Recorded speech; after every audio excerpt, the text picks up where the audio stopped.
Good evening, beautiful people. Thank you for joining us for another episode of We're Talking to You. I'm one half of the dynamic duo. I go by the name of J Dominique, aka J. Dot N. And this is your old neighborhood old head Prometheus, the one who stole fire from the gods and brought it to the people. Indeed, indeed. So check this out. Welcome to episode number 5. This one's on fatherhood, the job, the joy, and the journey. In this deeply personal, reflective episode, we'll unpack the realities of fatherhood, not just the victories, but the vulnerabilities, lessons, and the growing pains that come along with being a dad, especially for those who grew up without having a strong father figure. Thank you for joining us as we sit down for an honest conversation and what it means to be a father through the decades, from childhood to manhood, exploring how our early experiences shape our approach to parenting, love, and legacy. Together, we'll be kicking around these ideas, right? How did we learn how to be a father without having one? What does Hollywood get right or wrong about fatherhood? And then lastly, how does raising black sons in today's America come with its own set of challenges and triumphs? So join us for this intimate generational discussion on growth, fatherhood, and breaking cycles. Because being a dad isn't just about leading your children, it's about becoming the man that you wish you had. That's powerful. So, as we said again, this discussion right now is about fatherhood and what it takes to take a boy into a man. I want to enter into something that is one of the greatest and most rewarding gifts a man will ever do is actually successfully raise a boy into a better representation of a man than that man could have ever hoped to be. And that's something I try to live by in my own world as I raise my own children, primarily my sons, is that I want to make these men or these boys into better men than I could have ever been for myself. And the struggles and stresses that come with it because ultimately even if you grew up in a house with a stable parent two-parent home and you saw your dad every day, this is not the world. The kids that you're raising today don't grow up in the world you came from. And also, any father who is successful at raising their boy to a father or their boy to a man recognizes it's a lot of sleepless nights because your job as a father is to be able to balance love and discipline with vulnerability. And I say that because there's also, when you turn on social media, there's tons of anecdotes about how to be disciplined and how to come from a disciplinarian standpoint. And it almost always predicates on how much of an asshole or an authoritarian figure you can be in your home. And while there's time that's necessary, there's also a time you need to balance some of that with love, compassion, and understanding because discipline without love is abuse. I want to say that again to anybody listening. Discipline without love is abuse. And when you're dealing with younger kids, they don't always understand the line in there. So there are times where, how they say, you got to choose your battles. Do you want to have peace with your child or do you want to be right? Because sometimes those two don't coexist. But as we unpack this and dig into this, I'd like to turn it back over to my co-host J Dot, and I would like him, if he's comfortable, I would like him to share his own experiences growing up with what we would consider not having a solid male influence. Yeah, man, this is one of these topics that's near and dear to both of our hearts, right? This is one of those things where at surface level you would appear that because we had contrasting childhoods that somehow we'd have different outcomes, but we still found ourselves pretty much walking down the same path, right? And as we've grown from young men that didn't really know any much about the world around us to where we're at now, where we're tasked with actually raising young men into better versions of ourselves, as you've pointed out. I always reflect on my childhood. I'll say out the gate that I struggled with my childhood into my 30s, but somewhere in my mid 30s, I did become aware and able to settle into the fact that the things that I endured as a child only prepared me to be a better father, to be a better father figure, a better role model, a better brother, a better uncle, and ultimately to be what I am doing on a daily basis, which is to be teacher dad. And so when I think about my childhood, it shouldn't have really panned out the way it did. My grandmother had 18 children in her lifetime, And so she had several boys, but by the time I came around, there were only three uncles that I could remember, in my life from an early age. But by the time I came around, all their activism, all of their best intentions had burnt out, and they chose alcohol and drugs and the street life. And so when I was a kid, any kid sitting in the inner city community looks up to the individuals that you see moving and shaking. And so, as the early formative years, I remember my uncles being ladies' mans. I remember my uncles, always dressing well, smelling good, always had a lady or two in the car.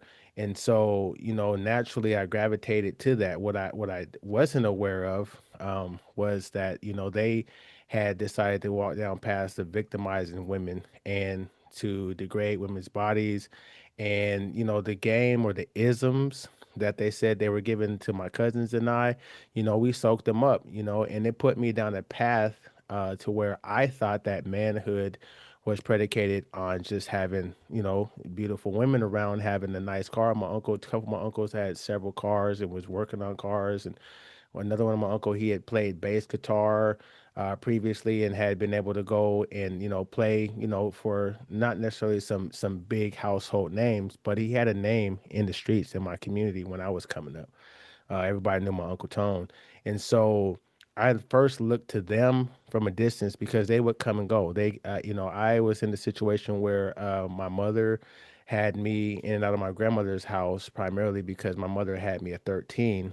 And so there was a lot of push pull factors in that, And so my uncles were my first guiding light as it became time for me to start, deciding who I was going to emulate and who I was going to try and be like.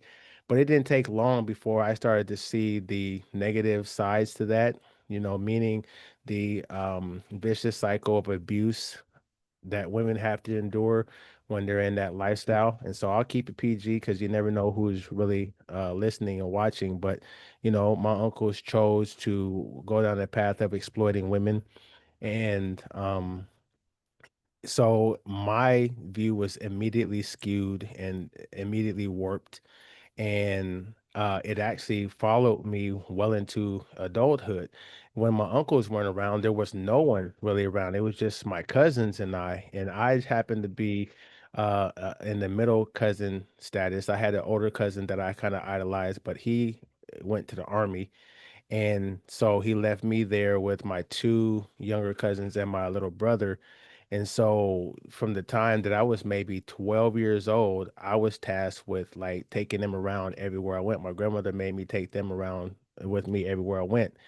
And it didn't take long for me to realize that I wasn't equipped with the tools to, kind of guide them down the right path. But to be honest with you, and I talk to my students, I talk to people about it, a lot of what I thought was the rites of passage to manhood came from me literally listening to rap music. My favorite rappers actually had songs that I literally patterned my adolescence on. I grew up on West Coast, if you want to call it gangster rap, whatever you want to call it. And so all of that music is degrading towards women. All of that music is hyper masculinity. All that music is, street tales and trying to get street cred. And all I knew is when I heard the songs, whatever they said they were doing, I was trying to emulate. And so I spent maybe from age 12 to 16, like literally living word by word from some of our favorite songs that, were meant to just be art imitating life. But I was literally imitating the art. And so I made a ton of bad decisions not having a male figure, but what helped to ground me, and I think I'll unpack it a little bit later, is just having those three young knuckleheads underneath me. Because once I realized that they looked to me for everything, whatever I dressed like, they wanted to dress like, whatever I listened to, they wanted to listen to, whatever video games I was playing, they wanted to play those video games, whatever sport I was playing. So I didn't really have a childhood where I was able to look at a positive or even a real tangible human father figure. I was kind of thrust into the father figure type of role at an early age. And I grew to resent that real fast because I just felt like my uncle should have been tasked with raising us and looking after my aunts and my mother and et cetera, et cetera. But all that fell on me. And so as we get a little deeper into Can it, I ask you a those question, things. Nat? Hmm. Ask you a question real quick. So, at what age would you say you became self-aware to realize how you were tasked to raise your or be there for your younger cousins? Like, this isn't right. What age would you say you were at with that? 14 years old. Okay. 14 years old. I'm still chasing after and looking like everybody in my community. I'm still, looking like a studio gangster, running around listening to the music, all the slang talk, everything, talking the talk, but not walking the walk. I knew at an early age I didn't want to join a gang, but I was fascinated with street life. But it wasn't until they started coming in wearing the same clothes that I was wearing that I realized what kind of impact I had on them. And at that point, I didn't really want that responsibility. I really remember being like, I should be the kid in this equation and having uncles coming in and out of jail or coming back and forth into the picture and being like, what are you guys doing? Like I grew to resent them because I felt like their absence forced me to have to be our uncles and our fathers. And at 14, I wanted to be a kid, but I couldn't bring myself to shirk that responsibility because when you understand uh, the process of becoming a mentor, you realize just how much of an effect that you have on people and how much of a responsibility. I knew that until I could get myself into a better position, my job was to make sure that nothing happened to those three boys underneath me. And so that informed every decision that I made. Hey, thanks for sharing. Let me ask you something else because you highlighted like how you modeled a lot of your, I guess, your mannerisms and patterns off of what we would consider entertainment and music.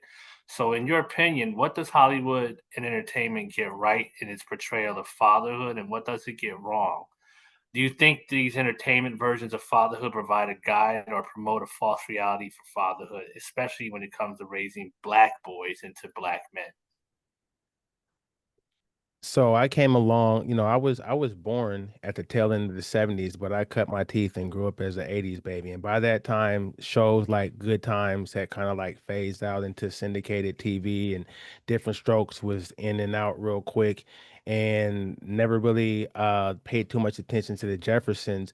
So when I was in that pocket of space, maybe from 5 to 10 years old, I don't really recall TV shows that actually showcased how a black family dynamic looked. I would lean more into movies, and because that was around the era where Blockbuster and Hollywood Video and all these things were. So watching movies, and listening to music, I think definitely were two genres that were completely detrimental to me actually understanding social constructs because the movies that I watched were what we would call hood flicks. I remember my uncles used to play the black exploitation movies, Foxy Hey, Jack. Brown, Hey, yeah. man.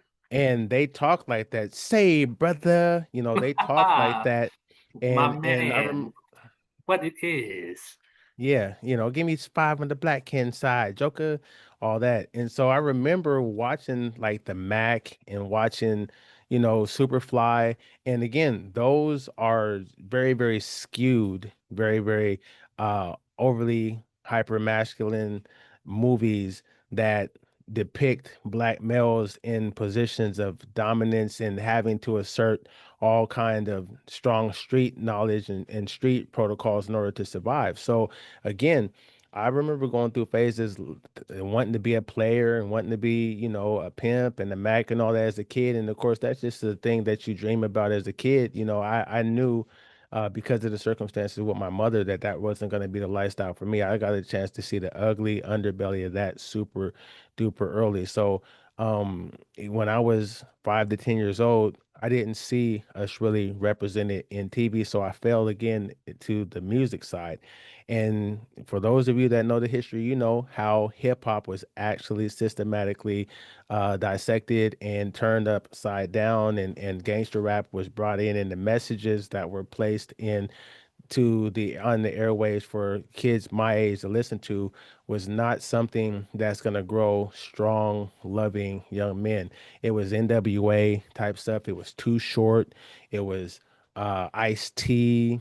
It was these individuals, E40, it was these individuals that decided that they wanted to tell the street side of, the black community in any stereotypical black community, but the messaging in it, it was never uplifting. I remember being joked on by my cousins when I was listening to, like X Clan or like BDP or some of the real traditional hip hop stuff from the West, I mean from the East Coast, and having my cousins and whatnot being like, man, turn that bull off, man. What the hell are you listening to? Like they like it was frowned upon, even though they was really setting the table for us to really think about, how to be a strong black man. That was I was cut off from that real early, and it was replaced with how to pimp and how to survive, straight out of Compton and these kind of things. So I don't think that Hollywood nor the music, especially the music industry, I don't think the music industry at all served the black community well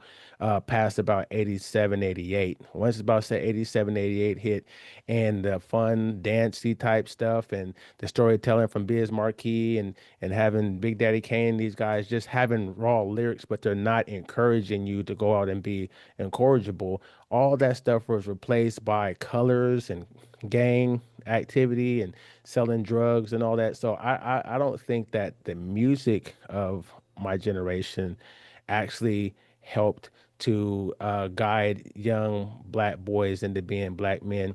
But I do remember as a teen when like the Cosby Show showed up, right? And A Different World.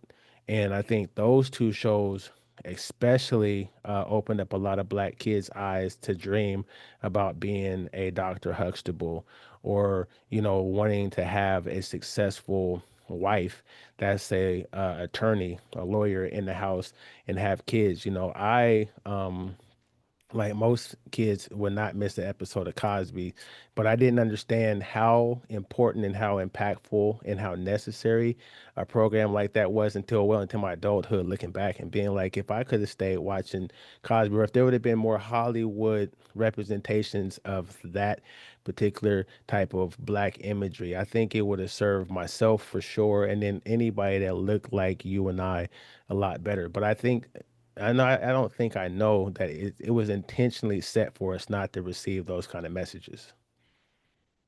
It's funny you say that. I remember read something years ago and it said, okay, in the late 80s, uh we had a different world, right? And a generation later, black women are highly educated. Black women, I think, pretty much lead the boards in black and white communities in terms of being the most educated because there was an actual show that was centered. I mean, Different World wasn't male or female per se, but it was geared towards the HBCU experience, and black women or black girls picked up on it. So 20 years later, they're all educated. They got A Different World, and we got gangster rap. And 20 years later, what did you see in black boys?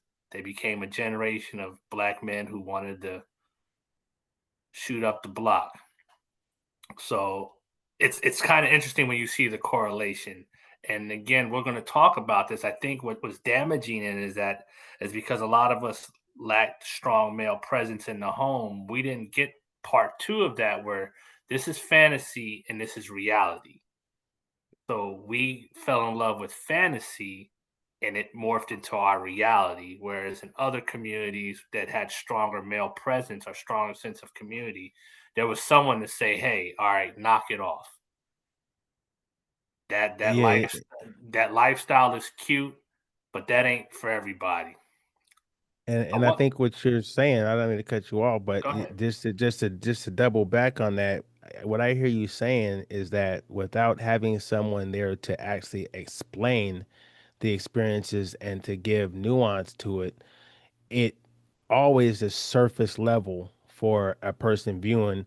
And so all of the ethnic groups and races and colors, whatever you want to call it, all have the same, have the same path,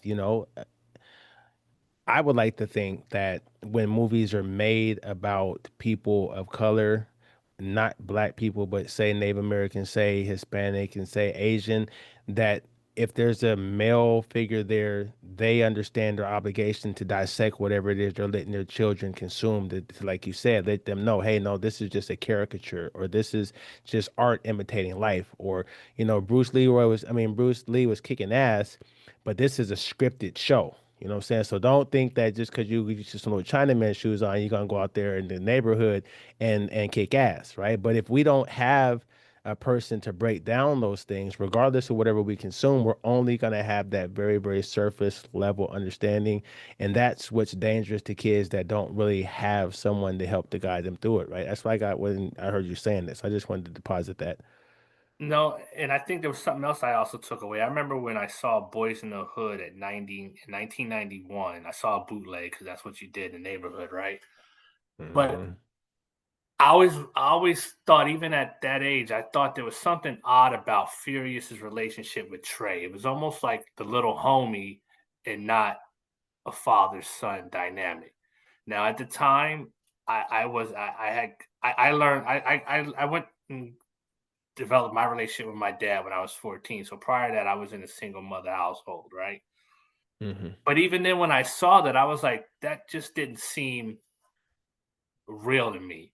And I think a lot of Hollywood painted to the image of a black father, and the Wayne's brothers overplayed on this, and don't be a menace drinking your juice in the hood, was that the role of the black father in the home wasn't that one of a solid figure, and it was more of just an extension of a homeboy, an older homeboy who was like talking to your kid about, did you get laid yet? Let me smell your finger, teaching his son how to do a dance step or a handshake. And I don't think that's what they meant when the writers put Boys in the Hood together. I really don't, because I can see that as a cult classic, but I can also see it from a generational how impactful that movie was. But I think that was a byproduct of the society we were in that lacked a strong black father present. So it was a, I don't know if you will, it was like an over desire for that. Because if you Right. don't have one, then you would just assume, well, one, it would be so cool to have one. If I had one, we could be like this. Because any of us who have raised children know there comes a time and a place where I can be my sons, now that they're in their 20s, we can have more of a furious style trade relationship. But when they were 13, 14, I would tell them straight up, I say, listen, you little N words, I am not your friend. Ain't shit cool about me. I'm not your homeboy. I'm not your dog. I'm not your OG. And I stood on that. So I think there was another image I saw of fatherhood in the sitcom. And the sitcom of the late 80s, early 90s painted the father like a bumbling fucking idiot, in my opinion. It wasn't really a strong male presence. It was more of a presence of just like pretty much and I can understand it's the writers who write the characters and that's how they play it out, but it seemed like a lot more emphasis was put on the role of the strong female lead, and there's nothing wrong. Like, I grew up in a house of a strong woman lead, but the role of the father seemed to be dismissed to that who was like one step above the child, but not quite equal with the mom. And now that I'm older, I see that a lot different and realize how problematic that is. And we're going to talk about this as well, but how problematic that is if you're a male child trying to find your way, but also trying to learn how to be a father when it is your turn to raise children. Because again, you're going to go with what you either think you know or what you saw. But I want to take it back for a little bit and ask you, going back to your early childhood, how do you think a lack of a male presence influenced your decision making abilities overall? Well, And as how I did a had, oh, excuse me, and then how did go a ahead. lack of a male presence shape your understanding on the role of what you believe fatherhood was? So let me add this as well. As a kid, I used to daydream about what my father looked like and who he was and what my life would have been like if I had him. primarily after watching other children in the community with their fathers or at school primarily, right? And so I had a double injury in that I had an estranged relationship with my mother, so she wasn't there, and then I didn't have a father. And so for most of my childhood, I was lied to about my father. My mother had told me that my father's name was Troy Eugene Wright, who by the time she was telling me this at 8, 9, 10 years old, I came to realize later that he was a pretty well-known and prominent pastor in not my community, but in the county at least. You know, he had moved away from the hood, but he wasn't hard to find. And she would tell me that he was my father. And so I remember, when I would talk to anyone about, living with my grandmother and with the circumstances where I would always name him by name. I wouldn't tell people my mother's name. I'd be like my mom, but I'd be like, yeah, my dad is Troy Eugene Wright because she had told me that, as a kid, I'm asking who my dad is because he's not present. But I have a childhood memory that forever uh wounded me and kind of skewed my impression on fatherhood. Uh it came around 9 years old or so, 8 or 9, somewhere in that little pocket of space. And up to that point, he had other relatives that still lived like literally blocks away from me. And so I referred to them as my cousins, and he had his sister, she was my Aunt Lisa, and they all referred to me as cousin and nephew because everyone involved thought that I was his son except for him. And so as I'm growing up and playing Pop Warner football and basketball and all that stuff, and I would see, his real blood relatives, they were my relatives and we're cousins. So, and my mother would pick me up from my grandmother's house and take me to his sister's house, who I called my Aunt Lisa at the point in time. But I remember one of the many times that my mother was MIA for months. I don't know how it happened, but he called my grandmother's house. And so she told me that, Troy Wright was on the phone. And I remember being so happy. And I go to the phone and he talked to me for a few minutes. I can't remember much of what he said. What I remembered is he said that he wanted to pick me up and take me to go see a baseball game. And I was just so elated, to do that. So he came and picked me up, and these images are forever burned into my memory. It's just like they were yesterday. He had a the North Carolina blue Volkswagen Bug, and he came and picked me up, and he took me to a game to see the Oakland A's play against the Seattle Mariners. And we went to the stadium, and he bought me, anything I asked for, and even got the little number one finger and had the little bat, and at that point in time, Jose Canseco and Mark McGuire were playing for the A's. And so it was a 40-40 club, this, and that. And I remember we went and enjoyed ourselves. But the thing that forever changed how I viewed fatherhood came when he dropped me back off of my grandmother's house, because my grandmother had a 3-story house that was on a hill. So you could go down the driveway to the lower level and then turn around and then come back up to the street. And so he went down. My grandmother was out in the yard doing her little weeding in her garden. And he went down, turned around, and came back up the driveway to where you get ready to exit back out into the street.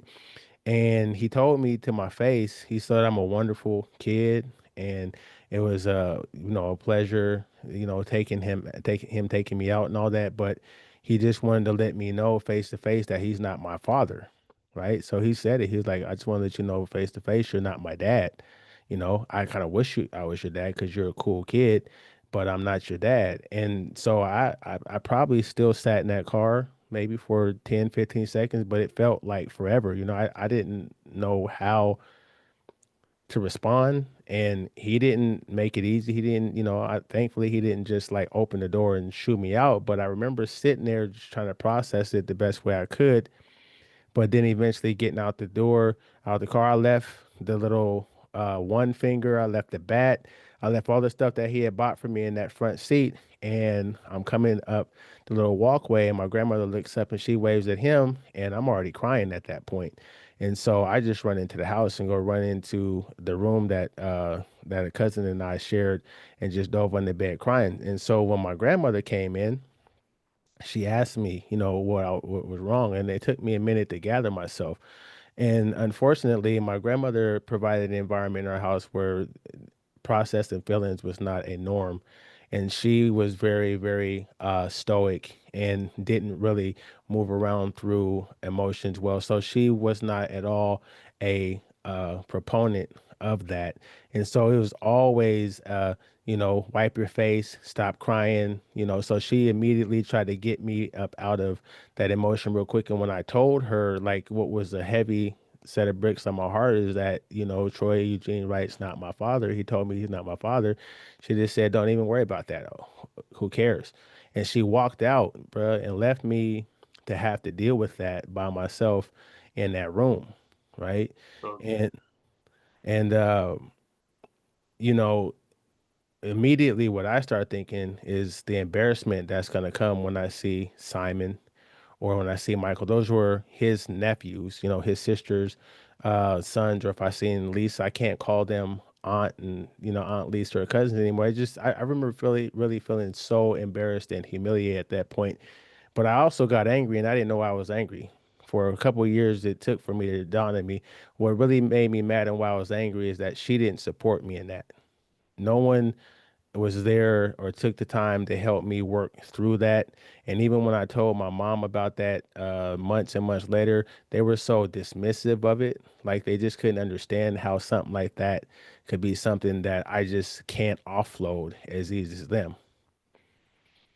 so, so then you would say, how would you say then, in the space you were at, the lack of a male presence, it shaped your understanding in that space of what fatherhood was, based So off I of that thought that raw reality that you got and not really understand the full game. If you I remember, thought that I do. I remember I started to develop this thought process that fatherhood was situational and fatherhood was something that you could just choose to do or something you could choose not to do. Um, I used to think like most people grow up that your dad is always supposed to be there for you or your mom's supposed to be there for you. But that moment kind of got me to understand that fatherhood is not something that's guaranteed and it's not something that I was worthy of at that point. That put me on this thought process of feeling like, my uncles saw me struggling and they didn't intercede. I understand now that they had their own demons they were dealing with. They had their own trials and tribulations. And so they weren't even in a space probably where they could really see the level of turbidity that myself and my younger cousins were going through. And then I didn't have Troy Eugene Wright in my life. And then I didn't even have anyone that could really successfully get me to understand it's okay to feel the way you feel. It's okay to yearn for a father. But I think that taking on ownership of those three young boys started me to thinking I have to be what I wish I had. And that's where a little bit of that resentment came from because it's like, well, I don't have the tools. I don't have anyone that is giving me the game of fatherhood or the game of life, but I'm thrust into this position and I don't have the option to be like, nah, I'm gonna put it on somebody else. So my view on what fatherhood was that it basically was something that you can just decide you want to jump into, or something that you don't even have to take responsibility for. The rest of my cousins' fathers weren't in their life either. So fatherhood was not something in my mind that was an obligation. Like I didn't think that anyone had an obligation to do anything except for me with those young boys because I just didn't want to be like everyone else around me. so what would you say then the paradigm of fatherhood was, the role and the behavior? You kind of loosely touched on what you saw that to be from the confines of the age you were at. So, in the space you were in of that age, did you accept that or reject that? Like, did you just accept, hey, that's just how it is, or was there still a part of you that was like, nah, I don't, I'm not feeling this? Now, see, I knew. that everyone around me, including myself, were worthy of more than that.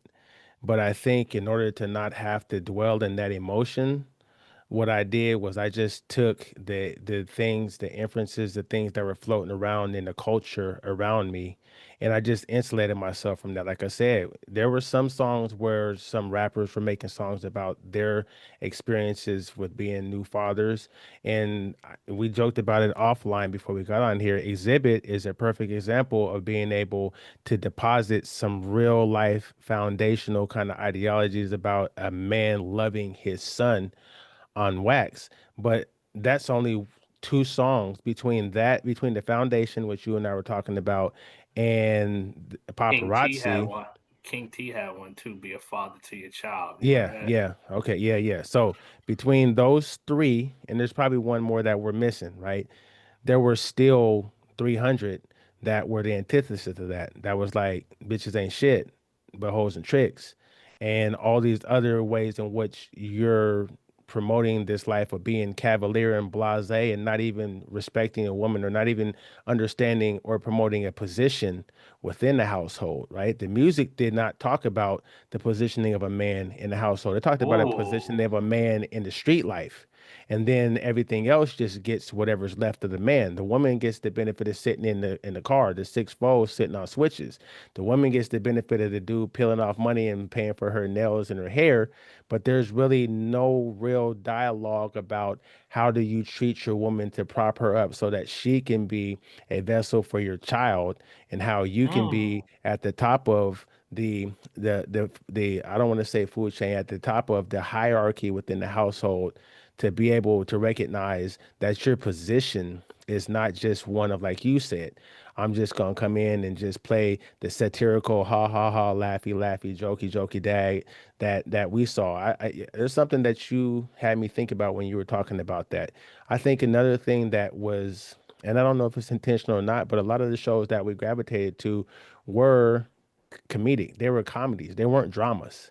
So when you see the dad in there, his whole role was to get everyone in the studio office audience to start clapping at him saying some joke about something. He was so dismissive and always so quick witty to say something that'd get the whole audience to clap. They didn't really deal with the father having to be the protector, the provider, or the prophet in the household. I can't think of one show, one syndicated show now, or one show that came out that caught my attention where the father played a dramatic role in the household, right? Like you said, he was like the woman was the glue in the household, and the dad was just the guy that sat down like Al Bundy, put his hand inside of the front of his pocket, his pants, and was just there in most of the scenes.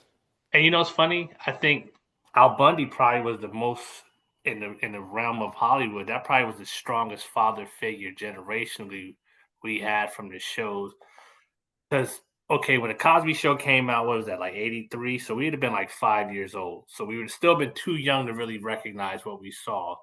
So when Married with Children showed up in like the late 80s, we would have had a little bit more consciousness about ourselves and understanding our place. By then, the Cosby Show wasn't off the air, but it was starting to wane a little bit. It wasn't the same thing that it was when they were like 8 man. So think Al Bundy in this weird space was probably the closest thing any of us who were blue collarish, or maybe yeah, it would probably been out that I can think of off the top of my head, and I'm sure there might have been another couple shows here or there. Maybe Rock as I got a little bit older, but Rock wasn't a father either, though. Rock was like the neighborhood old head that just wanted to do right. Yeah. Yeah, no, that's that. No, I mean, and it's cool to just kind of be able to go back into the time machine and kind of look at these things that we were exposed to as children, as fully functioning worldly men, and it almost always leads to intentionality.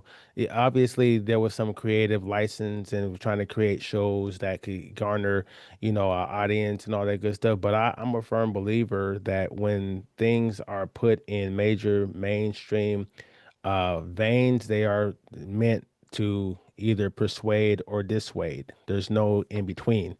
And so you're either pushing people towards an ideology or you're trying to dissuade them from thinking of an ideology. And I think in our community, especially, there was a concerted effort to not show us in spaces of success or in spaces of vulnerability or in spaces of having to outwardly express the pressures of having a whole family on your shoulders while you're still learning this thing called life, and being able to have boys like you and I grow up and see a man give grace and get grace. Those kind of things are absent from most of the things that we consumed as kids. And again, if there's no father in the household to be able to unpack this surface level junk that we're looking at in the form of entertainment, that becomes our reality. Like life is way more complex than just getting money. F females get money, right? But Mm, without get having a money. father, yeah, without having a father to say, listen, there's a time and a place, like, to be able to break these things down, but then also be able to stand in the gap and say, listen, this is cool. Part of the maturation process is a little bit of patrilinealism and a little bit of, male chauvinism that's baked into the cake with any male. But when you have boys growing boys, then they become adult boys.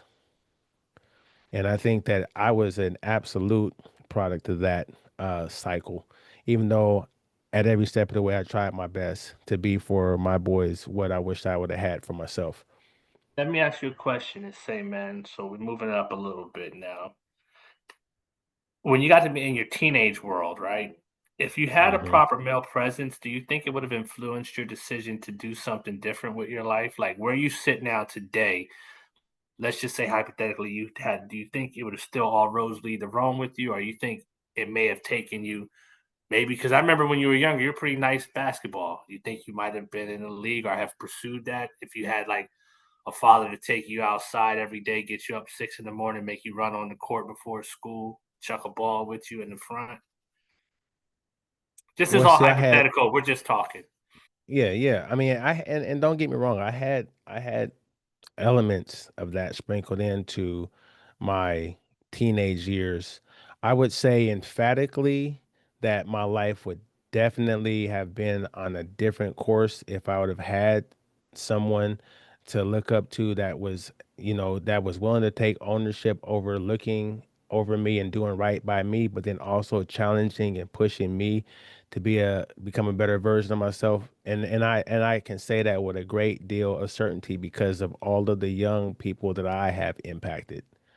I understand the reach and the scope of what my name carries and how it precedes me, not just in school, uh, district offices or in the classroom, but in every community that I've been in. Being part of a military family, I've traveled from state to state, but it's just like my brothers from Digital Underground used to say, all around the world, that same song.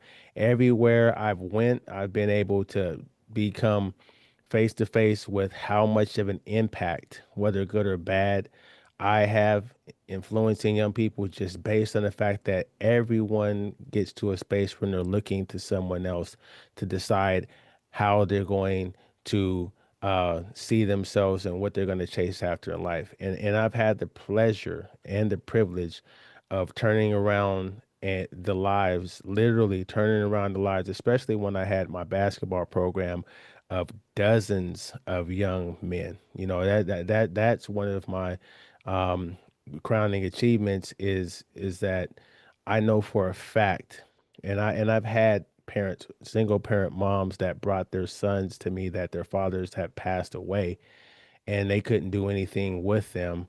And, me be able to hold the fort with these young men until they could, process that, but then get their act together and then go on to become something. Then when I see them now as their mid 20s, some of them are even close to 30 now, they tell me the impact that I had, even times when I didn't even know the impact. So yes, if I'd have had just that one guy that, and I don't think I would want to idolize anyone, but if I would have had that one person that took the time to try to grow me in the way that I've tried to grow a lot of young men that have came into my orbit, I'm not saying my life would have been better or worse, but I know I definitely wouldn't have had as many rough edges as I've had to smooth out in my life after I decided, to try and get myself together and get real with myself for sure.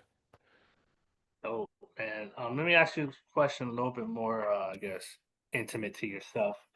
So the lack of male presence has had an effect on you. How would you say? How did you face puberty and the challenges of self-identification without consistent father figures?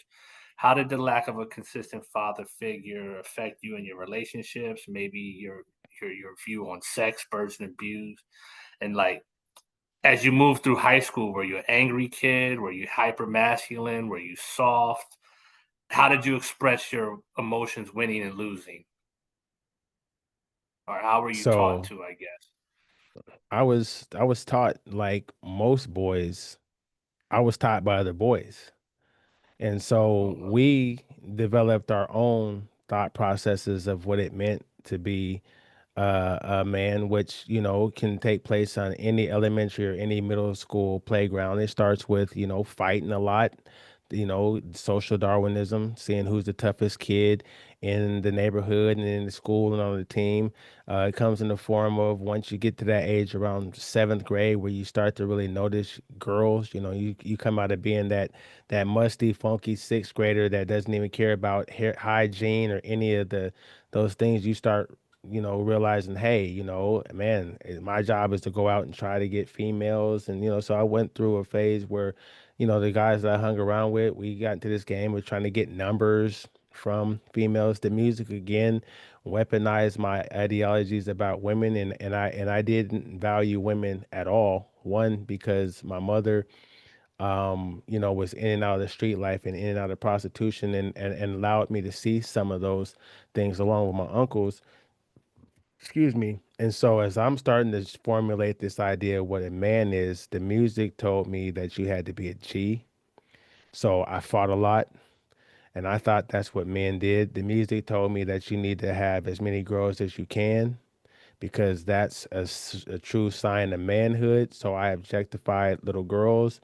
Um, the guys that I grew around with, we joked all the time. And so back in the 1900s, as I like to refer to them as, things like homosexuality were not things that people at all welcomed. And so there was a lot of, what's that word? There was a lot of homophobic um, ways that were, impressed upon my mind. And so, yeah, I grew up homophobic in the sense, I can easily chalk it up to the era because anyone that wanted to say something to hurt somebody would insult a young boy's manhood, so to speak. They call him a girl or call him any of these words that we definitely don't want to use in today's day and time. But there was no love.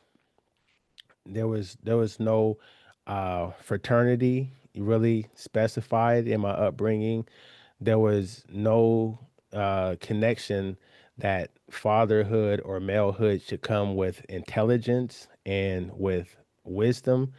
It was all the surface level stuff like, hey, if you're the hardest dude on the block, you're cool. If you get numbers, you're a player, right? If you play sports, you're the man. And so my idea of manhood was just surface level. And we were all in the same boat, Any kid that I hung around with, whether they had a father or not, we pretty much were around each other all the time. And me being the educator, I realized this. You spend more time in school than any other place throughout your day.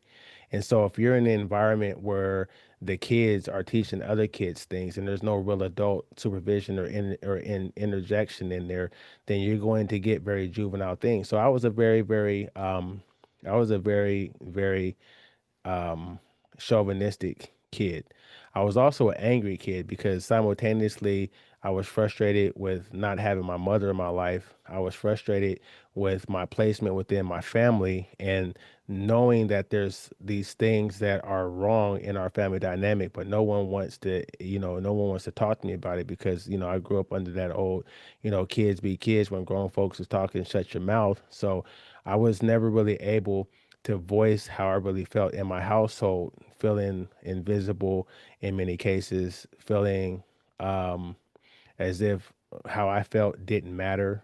In some cases, I felt like I was made to feel like what I seen and what I experienced wasn't true. But I understand that the dynamics around my birth kind of forced my immediate family to take that posture. So when I hear you asking what was my perception of a man at that point, it was whatever a misguided 12-year-old, 13-year-old boy that gets most of his information from other 12 or 13-year-old boys. And by the way, just watches, the most egregious things on TV and listens to the most vile music. That's what shaped my idea of a man. And ironically, now that I'm thinking about this, I seen males all around me, just not males that looked like me. And so I never even gained or even thought to look at what a white guy or an Asian guy or a Hispanic guy was doing. And I'm pretty sure there were lots of males around me, but I didn't identify with them. And I didn't look and see myself in anything that they did. So they might as well have been alien in my environment.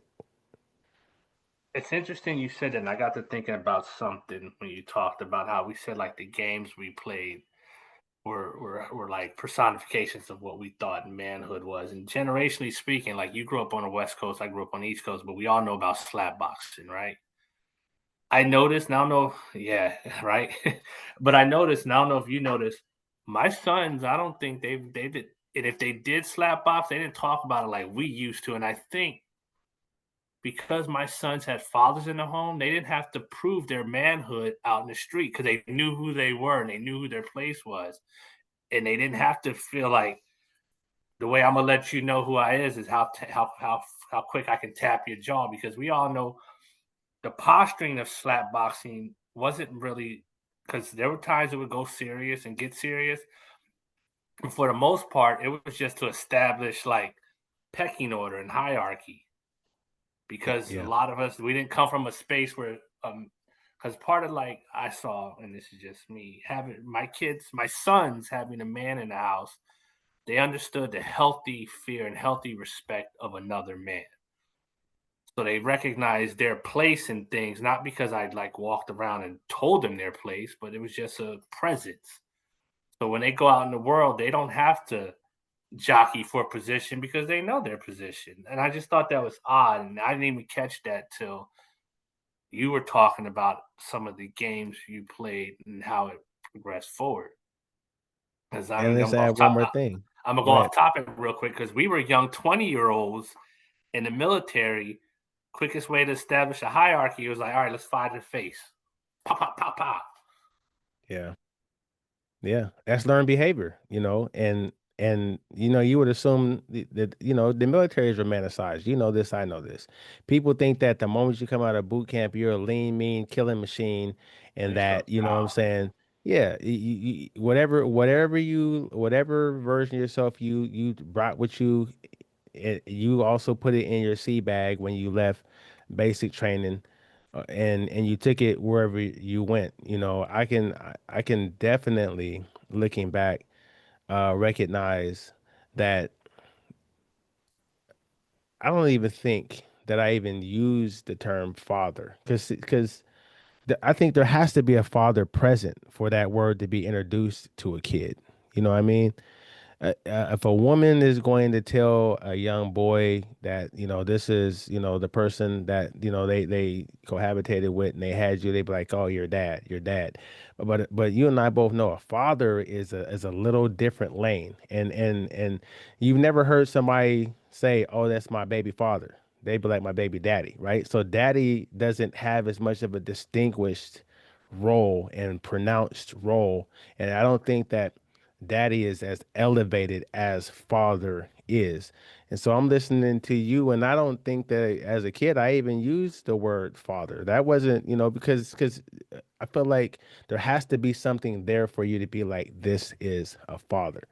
When I was a kid, I asked who my dad was because everybody else in the hood that didn't have their dad, and it was like, or they'd be like, oh, that's my dad. There's just so many things I can think of that set us up to be fully disconnected from the universal assignment that comes along with now you have an offspring and now you have a fiduciary duty to make sure that this little boy has a better shot at everything that you ever did. I think if that's never been something that has been impressed upon a person, that it's easy for them to run out of there and to shirk that responsibility. So that's interesting you would say that. I never really thought about it like that until we just kicking this around, bro.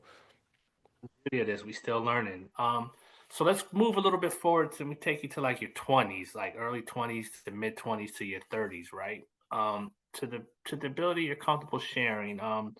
Would you say your role as a husband as it related to start a family? Like how would you say your understanding of fatherhood shaped your role in a husband as it related to starting a family and when you found out you became a dad? Like what did you were going to become a dad? What did you go through emotionally when you actually accepted or it dawned on you, I'm about to be a father?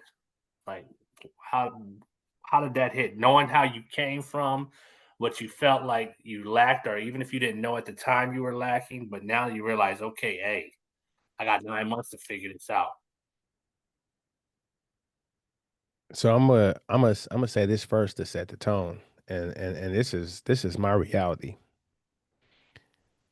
When I had a dream or a thought process about having a kid, whether it was a son or a daughter, that caused me to develop a magnificent obsession. I became so obsessed with being the best father that I could be that I was never a great husband. And my role as a husband suffered tremendously because of me placing such a higher expectation on my fatherhood, because so much more was riding on becoming a good father. Being able to right what I felt were the wrongs with me could only be found in fatherhood. I didn't have the luxury of seeing anyone in my family married. So there was no look at what it looks like to be a husband, right? Again, husband was one of those things that was an abstraction to me. And so fatherhood was an immediate way for me to be able to right wrongs and to be able to actually break generational curses and cycles that were present in my household and in the community I lived in. And so from the moment that my ex-wife and I found out that she was pregnant, like my mission in life was to try my best to undo all of the damage that happened to me and the little boy in me through my son. And when I found out that we were having a boy first, like, I feel most men are probably proud and happy that that's the case because there's so many things that we can already think about we want to do with our sons. And having little girls is also very foreign, you know. It's a different skill set that you have to develop, but you can be a male around your son, and that's still bringing them into the awareness of malehood. And I was probably the happiest that I had ever been in my life when I found out that our son was going to be born. I had already in my mind played out all of the things that I wanted to be able to have as first for he and I. And like I said, unfortunately, looking back at it, that really did not include, now, parts of it came along with being a husband, but the husband part was more of an afterthought. And I didn't really recognize that. Yes, I revered and honored his mother because she was going to be giving me something that I never thought I would have, which would be a shot at being able to redeem the little boy in me and being able to show my absentee mother what it really looks like to really pour into and love the little thing that you created. Like everything, all of my eggs were in the fatherhood basket. But at the same time, I also understood I didn't have a fucking clue as to how to make this thing pan out. And so you knew me at that point in time. I was on my quest for world dominance and infinite knowledge. And so my first inclination was to just go get books. So, you remember the same way we used to go to that Barnes and Noble and to the other bookstore of Ventura and get all these conspiracy theory books and all these, books about aliens and Freemasonry, all the stuff that we were dabbling in, on the low. I was going solo to them same places and going into the section that dealt with child rearing. And so I was buying the what they expect when you're expecting and what they Right. expect from toddlers and all that, and you remember when you walk in my house, I had to, we was both developing one of our centerpieces at our households was a little bookshelf. You know what I'm saying? We got the same little bookshelves, the Oh, little Kmart plex, does. yeah, the little plexi plywood little, tacked it back in with the little nails, and we started little shelves. But I knew that, well, I didn't know. I felt that by reading the right combination of books, I would be able to figure out how to unlock the best parts of who I would ever become as a father, and then my son, and after that, my daughter would benefit from that. And so there was nobody on planet Earth that would ever convince me that I was going to fail at that, because there was nothing, and there still is nothing. Well, there are some things now I wouldn't do for my kids, but that's because they're grown. But at that point in time, there was nothing I wouldn't do for my child or my children, and that was my shot at healing as well. Because in my 20s, we had our son when I was 25 years old, and I still had an ailing, broke down little 10-year-old boy inside of me that, I was still carrying around. And so as I'm learning and doing things with my son, it's just mind blowing to me how I also was thinking about what I wished I could have done or participated in when I was my son's age. So it was always a, I want to be able to be there for him, but then I also want to live vicariously through him in a what I felt was a healthy way. I didn't try to force him to do anything, but I clearly was guided by the things that I was lacking as a child, and that became my framework for becoming a father. Thanks for some of the vulnerability and the intimacy and the willing to put that out there, man. I want to ask you a question. If you've heard of this term, nurture versus nature, Mm. so what does that mean to you, and how did you balance your role with your children in their early years when they may have required more nurturing than physical dad presence? That's a good question.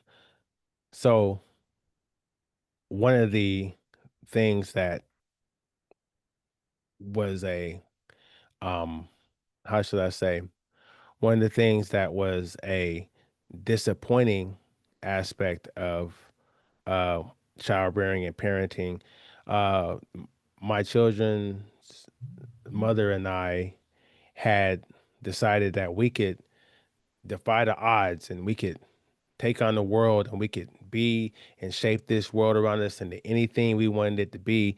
And so we decided that we would take a shot at what in the sociology class that we went to at Oxnard College, gender bending, right?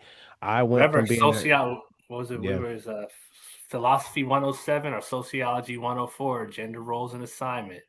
gender roles. Yeah. So, We took that uh, together too. I remember that. yeah, what I felt was, because we're both dual military, that runs the risk of one or both of us having to have to go serve our country. And then you find out that cold, hard part about the military, which is that they'll tell you to your face your children didn't come issued in your sea bag. And so I understood that in order for my children to have a fighting chance at being something greater than I or she, one of us had to be in the household doing most of the child rearing. We had actually sat down and had a conversation. Was like, we're not knocking anybody, but we're not letting a babysitter raise our kids and then we come home from work and just top that off. And so I felt like I was down to do whatever. At that point in time, she wanted to stay in the military. I said, had this great idea. So, okay, I'll get out. I still can do what I want to do because I wanted to continue with my education and my quest for being the first person in my family to get a college education. And so I got out of active duty and I became a homemaker. And for the next 5.5 years, I was the homemaker in the house, went to school in the evening, and worked UPS ground and a couple of other various jobs, swing shift and graveyard shift. But I was there with my children from the time they woke up till it was time to kind of like literally pass them off to their mom when I needed to get a break and I needed to head out to school. But what I didn't understand is this concept that Maxwell put in the song called "A Woman's Work." I had no real understanding about that. When I looked at how I approached my son, because he came first, it was more from an academic standpoint. I read those books, like I told you. I set schedules, I set up routines, and I did things routinistically, but they were also very robotic, right? I remember because if you remember, I would, the fellas would come over during lunchtime, and that would be my time to just be a guy again when it was time to put my son down for his nap. But when his mom would come home, We all I would, changed. yeah, We all changed his diaper in between Madden. yep, facts, That was our facts, boy. We all learned yeah. how to be fathers with your son. Yeah, that's a fact. But when she came in to the house, I would just watch her, and she just did things so intuitively and so instinctively, right? Like she was able to really, really cater to his needs and diagnose exactly what he needed immediately through the what I feel is the innate gifts and the bond that a woman shares with her children because they carry the child. And I remember sitting there looking at it, and I'm like, well, I get up. I make his food. I make sure that we watch Sesame Street. I read some books to him. We get down on the ground and we crawl around and flip around and we play. But she would walk in and check the back of his neck to make sure he's not too hot. She would, smell and hug. And when she, even when she held and loved on him, it was in a different way than I did. And her and I were literally tied in how much we loved our son, obviously, but I would notice that. I would just sit and observe that. And I kind of started to develop a little bit of a guilty conscience with that because I did my very best with our children, and our children definitely demanded that I came from a standpoint and a framework of love. But I feel to this day that my children probably would have had a little different outcome had she been the one that stayed in the house for those 5.5 years. And I did the traditional, gender role thing. I was able to do my best, and I would ask her before she went on deployment what things she wanted to make sure were kind of, implemented in our regimen and upbringing. But the thing is I always had to come from a standpoint of of logic, and she was able to actually just tap in from just a genuine space of love and a frequency of love that I didn't possess that time, and I knew that at that time. So I would say I did my best, and my children, they benefited from it. But I think that 10 out of 10 times, if there's a decision to be made, whether the woman has the most time with children in their infancy to say adolescence versus a man, I would say that is a woman's work. I definitely appreciate, and I hope those watching appreciate the level of honesty and vulnerability you're willing to share for us. So we're gonna say, as you progress and as you grew into the man that you obviously was destined to be, what, if any, changes to your? What do you?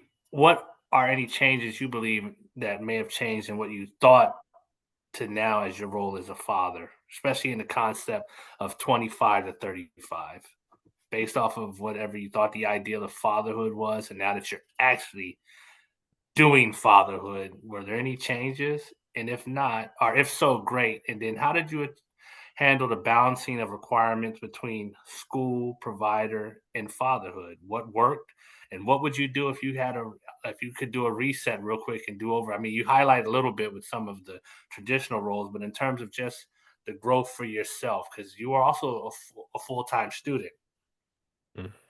And I say full time because you were going to school, not full time like you went to school 10 hours a day, but you were still on your grind. Like one of the Oh cool yeah. things that I think is beautiful watching where you've come from is that I remember when we took our first couple classes at Oxnard Community College. Like I remember we were kind of Yeah. simultaneously in that. Like, hey man, I think Yeah. I'm gonna take a class when it still wasn't cool to take a class. Like we had backpacks going to school. Yeah. Oh yeah, no, I definitely leaned into being a professional student, and part of it was legacy building. I like I said, I had a goal of becoming the first college graduate from my family and my immediate family. And so I wanted that more than anything else. And having a child and having a family, I wasn't going to allow that to knock me off of that pivot. I just had to figure out how to kind of fit that thing in. But then also leaving the full-time workforce, part of the insecurities that a man will have will definitely show up when you're not necessarily the breadwinner anymore. You know, I went from making the money and taking care of everything. And then my ex-wife, she could do whatever it was she wanted to do with her money, you know, and being able to just look at her and be like, you know, that's play money. Do whatever you need. You don't even need to run that by me. To now we have to stick to a budget. Now we have to be a little bit more fiscally responsible. And, you know, the money's slowing up from what I was making active duty. I was on GI Bill, so I was still bringing in a little bit of money, but this is before the post 9/11. So that's just an extra grand a month. Now if you have infants or any children under four in your house, that $1,000 gets burnt up with the quickness. But Hey, my own sense of y'all was pride, wicking it. Y'all was on the wick train. oh yeah, certainly. But my only way to really feel like I was still the man of the house was that I made sure I excelled in those classes. I made sure I took a full 15 credit schedule so that I had to stay busy and didn't look like I was just sitting in the house playing video games all day. And then I also, you know, in high school, I had no real concept of GPA, but I wanted to graduate summa cum laude, you know, and I understood that that required you being in at least that 3.85 to 4.0 area. So I became a professional student in that I felt like that was my job. That was my contribution outside of fatherhood and husbandhood was to be the best student that I could. And so that was something that helped me to cope with losing out on being the breadwinner and all the things that can kind of play into a young guy's mind. You know, I didn't have anyone to sit and talk to about the days that I wasn't feeling like I was doing enough. Although what was absolutely enough was spending every single waking day with my children and making sure that their environment was conducive to them growing up and, you know, learning at the appropriate rate and reaching milestones. You know, when I look back, I know that I did, um, you know, the best that I could and they benefited from it. But here's what happened. There's three distinct areas I think of child rearing. There's the elementary when they're in elementary school, there's the middle school children, and then there's the high school children. And all those require a different type of father, you know. So I remember settling in during their elementary years with being that dad that's at all the parent teacher conferences, at all the recitals, at all the plays, anything that had to do PTA, you know, being involved with anything that had to do with their education, the little pledges to read 100 books in a year, you know, all those things that at elementary school level to be able to have a dad there doing it, everyone else is like bravo because there's so many fathers that just weren't there. Too many times I was in a room where it was all women, you know, doing the mom thing, and I'm there representing, the fathers, whatever that looked like. And so in the elementary school years, it was just more about trying to help them help expose them. And I didn't do it myself. Their mother did a great job of exposing them to just a little bit of everything, letting them explore and find out exactly what it was. So the disciplinarian side came early. We had a well-disciplined house. So I had made a decision upon getting married that I always wanted to have a type of household where I was respected, not feared. So even when I did have to administer a spanking of some sort, it was very, very methodical. It was very business-like. They get the same amount of licks as their age. When they 2, they get 2 little swats in the butt. When they 5, they got 5 hits with the belt, you know what I'm saying? By the time they get to 8, now I'm deciding, you know what, it's no longer advantageous to put hands on my children. One, because they're going to be going out of the house. And you don't want the embarrassment of them walking around limping or having belt marks or any of the stuff that you and I endured as kids. I was conscious of that. So I said, you know what? Times are changing. I don't want to be that parent that the school is calling up asking why my kid don't want to sit on the left side of their buttocks. And I'd be like, oh, because he got a whooping, you know. So I started becoming conscious of the fact that now, by the time they're getting to fourth and fifth grade, the father role has to be more of a guidance, more of like the sage. Come talk to me. I'm going to give you as much knowledge as I can. I'm going to stand beside you and allow you to make some small mistakes, but I'm here to be more the protector. So, you know, it's the same way we start our training our children to ride a bike without training wheels. Everything in my kids' life took that. I was hands on with them until I felt comfortable with kind of like easing back and letting them experience life themselves. Because even at that point, when they were still in elementary school, I already decided I didn't want to lord over my kids. Now I had to be firm. You know what I mean? You Okay. gotta make sure that you're representing me everywhere you go. So there's just certain things that aren't gonna fly. But in my household, my children were not in fear of me. My children looked to me, and because I was there every day, they probably, well, no, not probably, they developed a relationship that was more of a bond with me than their mother, but it was because of proximity. You know, she would have to come and go, and so I knew that my fatherly role couldn't just be the authoritarian. I'm gonna talk to your dad when they get home and have them see me only in the capacity of when I'm coming in to interject law and order. I also had to be that dad that was the fun, silly dad, and so whatever they did, I did with them. We in the pool. They in the pool. I'm in the pool. You know. You know, it's funny you say that um, about that. I didn't mean to cut you off, but about just that whole role with fatherhood. I remember a relative of mine thought it appropriate to share with me. They thought my children back talked, and in the moment, I wasn't arguing and going back and forth with another relative of how I discipline and raise my children. But afterwards, I thought about it, and I was actually, yes, my children do. And I shared something on social media, and I think you highlighted it too not too long ago. For me, I never wanted to kill my children's voice, and I'd rather, and because I raised my children to have a voice, it meant like I trust that when my children are out here in the world, they're going to be able to advocate for themselves because I won't be here.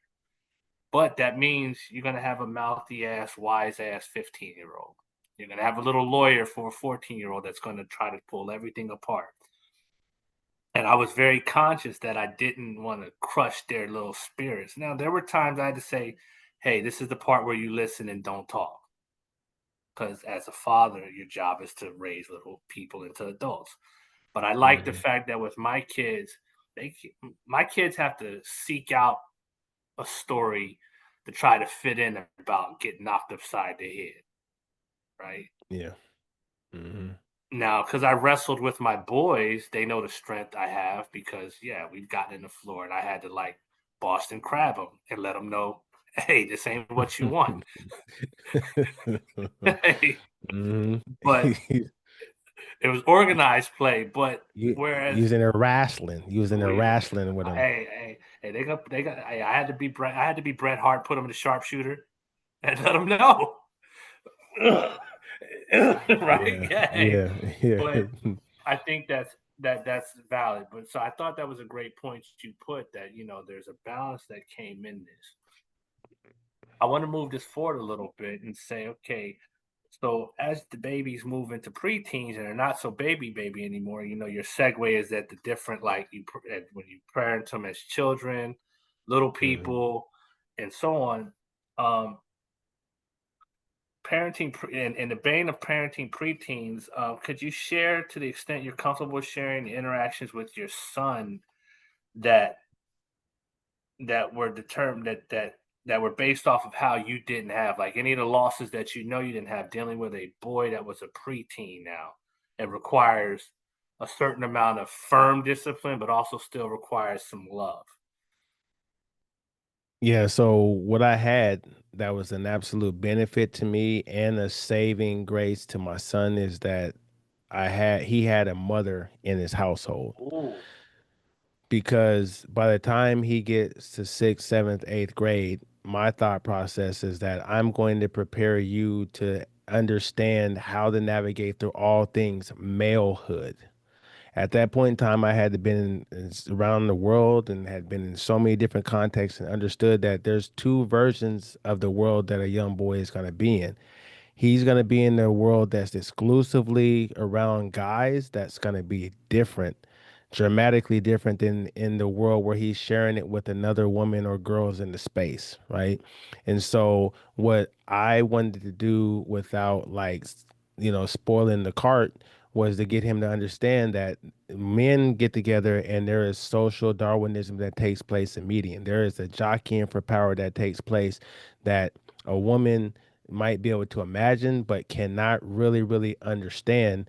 And so I was very rigid in making sure that he understood certain prescribed gender norms. Um, but I knew even in this process that he and his sister had his mother to fall back on for all of the softer stuff, right? And so this also they're coming to age around the time that the world is just changing and dealing with, the LGBTQ, plus community is now starting to shift to where now it's becoming something that can't be dismissed and locked away in that proverbial closet that they used to call it, and it couldn't be shamed away, it couldn't be beat out of a kid, it couldn't be any of those things. And so I had made my mind up that my responsibility was to set him up to be a heterosexual male. And if any deviation took place from that, it would have to be something that his mom fielded, right? Because I didn't grow up in an era where we were equipped to actually deal with that. And so luckily, oh, I don't want to say luckily because I don't really want to offend, but luckily for me, my son took to and has always exhibited straight male tendencies. So me going through the process of educating him and getting him to use his mind and to be intelligent and to be sharp was also paired with him having to learn how to hold his own in a room full of guys and how to stand up for himself and learn how to fight, and so that he didn't get victimized himself. So what he'll probably tell you to this day is that there are certain things that he and his sister could bring to their mom that they couldn't bring to me, and I was absolutely comfortable with that. Now I don't know what the extent of those things are, but I felt like because we can't guarantee that even in this ever-changing world that they're not going to come across individuals that seen the world the way that I used to see it. I wanted to make sure that my son would not easily break emotionally or physically in the presence of a condescending or a crass or an asshole kind of male. And so I was very careful. Even when I got mad at to this day, they can probably tell you on their hand how many times they heard me curse before they were 18 years old. I didn't put them in an environment where I cursed them out. There ooh, wasn't no name calling. There wasn't no grab them up. Now all children have their own set of things that they probably feel like are traumatic. The most traumatic thing that my son will bring and surface sometime is when he wasn't doing quite well in school. I took him to the barber shop and cut off his little Snoop Dogg braids, and he had to get the little fade until he earned it back. And so, hey, he has dreads now because he's like, he'll reference, he'll be like, yeah, I wanted to see how long my hair could grow out because you cut my hair in Texas. I said, you know what? I loved you enough to teach you a lesson that if you're not doing what you're supposed to do, you're not getting the extra perks in life, bro. That's just not gonna happen. and And you're gonna be so walking around here with the Caesar. yeah. Now I didn't do him dirty. I didn't just give him the chili bowl cut. I didn't just cut him off and do it all myself. Like I said, we went and sat down and had a barber do it. But my thing is that I wanted my son to understand that everything that people say to you is not going to come from a good and a healthy place, and you have to be able to push that back onto them and not internalize it, which means that you have to also understand not everybody's on your side. Not everyone is going to say and feel warm and fuzzy with you. There are going to be some individuals that are going to look at you, and if they see you looking down, they're going to assume that you don't have confidence. If you don't have a good firm handshake, they're going to assume that you didn't have somebody that taught you, you know, these things that men typically equate with malehood. Let me ask you a question in this. How did you help your son or parent with respect to your son to handle defeat and failure? So I would like to say, well, I'll say this. I tried to approach it a little differently than how I was taught. In that by the time he came around, and like I said, I understood because most of his childhood, I was already in the field of education. So I'm in the business of Ooh, educating other people's children. So I understand, what had happened. I've had students that parents are so overbearing that it spoils the kid, and so I had that as a framework to kind of go and utilize. So what I wanted him to understand is that you're going to take L's at some point. But the L can either be a lesson or it can be something that you use as an excuse and not move forward. And I always told him that anything that he wants to do is probably going to require a setback or two. So I wasn't the father that when he fell down and scraped his knee and cried, I was like, shut up, boy, wipe your face. Yeah, you man up. Right. I didn't approach him that way. But I also didn't allow him to sit in the defeat or wallow in the pain. I was conscientious enough to say, hey, you know what? As a 4 or 5, 6 year old kid, 7 year old kid, you should be able to boo-hoo a little bit. And even when it got to a point where it reached my threshold, where I'm like, all right, that's enough crying. What I used to do is just pass him off to his mom because that's what mom's supposed to do. Mom's supposed to kiss the boo-boo and make it go away and hug on him and all the extra stuff. So I was very careful not to degrade him when he was in a low space, but I also understand that I wasn't equipped at that point to be able to show him how to successfully navigate through those negative feelings because I hadn't at that point in my life developed emotional intelligence. So I was a mix of I made sure I was not overbearing by standards that were known to me, being able to reference what I seen other people do to their kids. But in other ways, being an educator, I wasn't accepting B's and C's or regular classes. I'm like, I'm an educator. My job is to help to teach other kids. So my kids are going to be in honors classes. My kids are going to be in AP classes. And both of my kids struggled through some of those subject areas. History and English is a total different beast than, say, math AP or science AP. But I made them stay in AP and I made them have to work their butts off and get those B's and A's and that. And so I'm pretty sure that that had some negative effects on them because it wasn't until my son's senior year that I gave him the okay to drop his AP classes and go to what we call CP or college prep classes because that's his senior year. He wants to be able to wind down. This is last year of varsity basketball. I gave him a little bit more autonomy that way, but I was very, very strict on them about having to keep them grades up for I obvious remember reasons. it's funny you say that. I remember when my son was in ninth grade, he was good enough to be on a JV team, and I think if he'd have stuck with it, he would have been varsity by 10th grade. But as he was performing basketball, we were still in Germany at the time.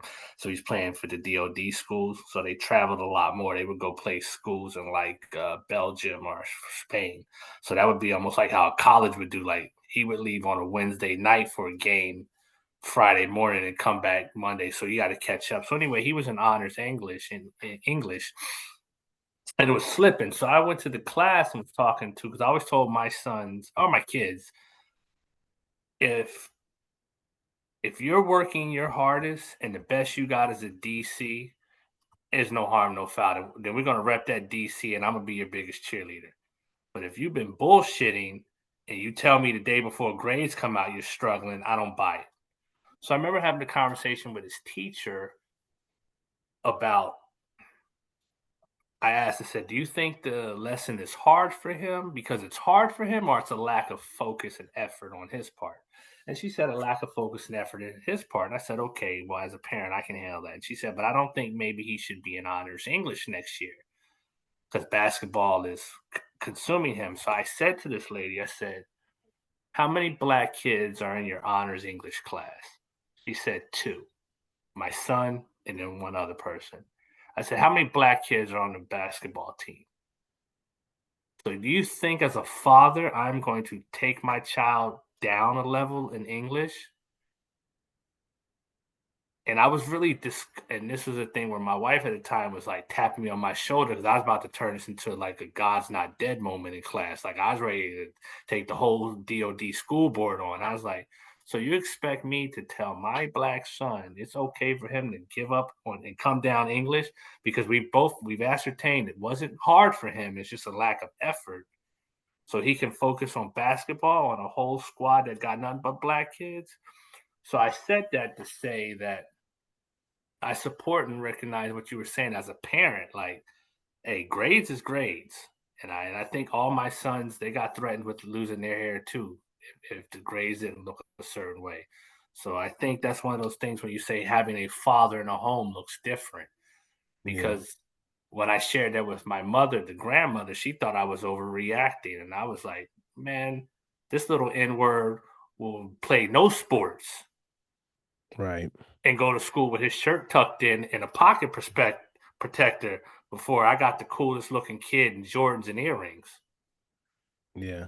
And I can understand why you took that stance. You know, my the reason why I was adamant that they were going to perform at a high level in those courses is because by that time we had resources and we had the ability to get a tutor.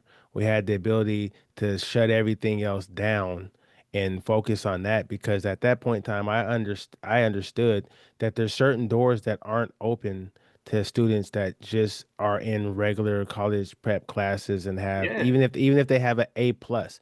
If you have a student, you have two students side by side, and one student is in all regular college prep classes with straight A's, and then you have a student that was an AP their whole high school career and they had a B here and there and a C here and there. The doors are still going to be there's still going to be more doors open for that student that has honors or advanced placement courses because the way our society is set up is to push worker bees into the workforce and to push the next generation's leaders into the roles of leadership. And those are two totally different doors with two totally different sets of keys to it. And so for me, had my children not had access to things, but me being adamant that they're just going to get A's or else, then I think that would have been a miscalculation and an overbearing step on my side. But because their mother and I were both willing to do whatever it took, it just boiled down to them just having this mindset that most kids have, which is they want to do the fun stuff more often than the stuff that takes some real grit and determination. And so I wasn't bending on that. And in all honesty, being an educator, one of the worst things you ever want to have is to ever have to go meet with a teacher from your children, and they're there, and it's not for the best of things, and then they discover that you are an educator. There's been, they gonna you give you know, a look like yeah, and so, those kind of things, they're built into anything that we do.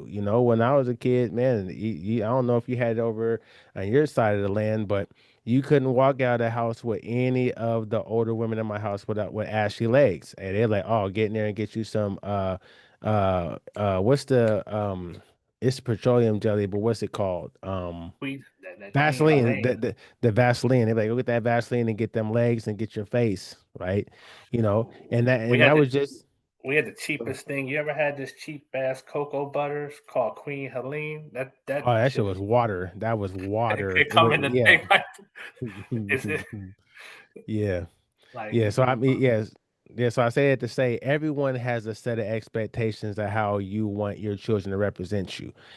Some people think that you got to be well camped, you got to have your hair a certain way, you can't come out with raggedy clothes, all those things. But I'm just saying because I was an educator and I was in that field, the area of them being able to have all the doors as many doors as possible open by the time they became senior.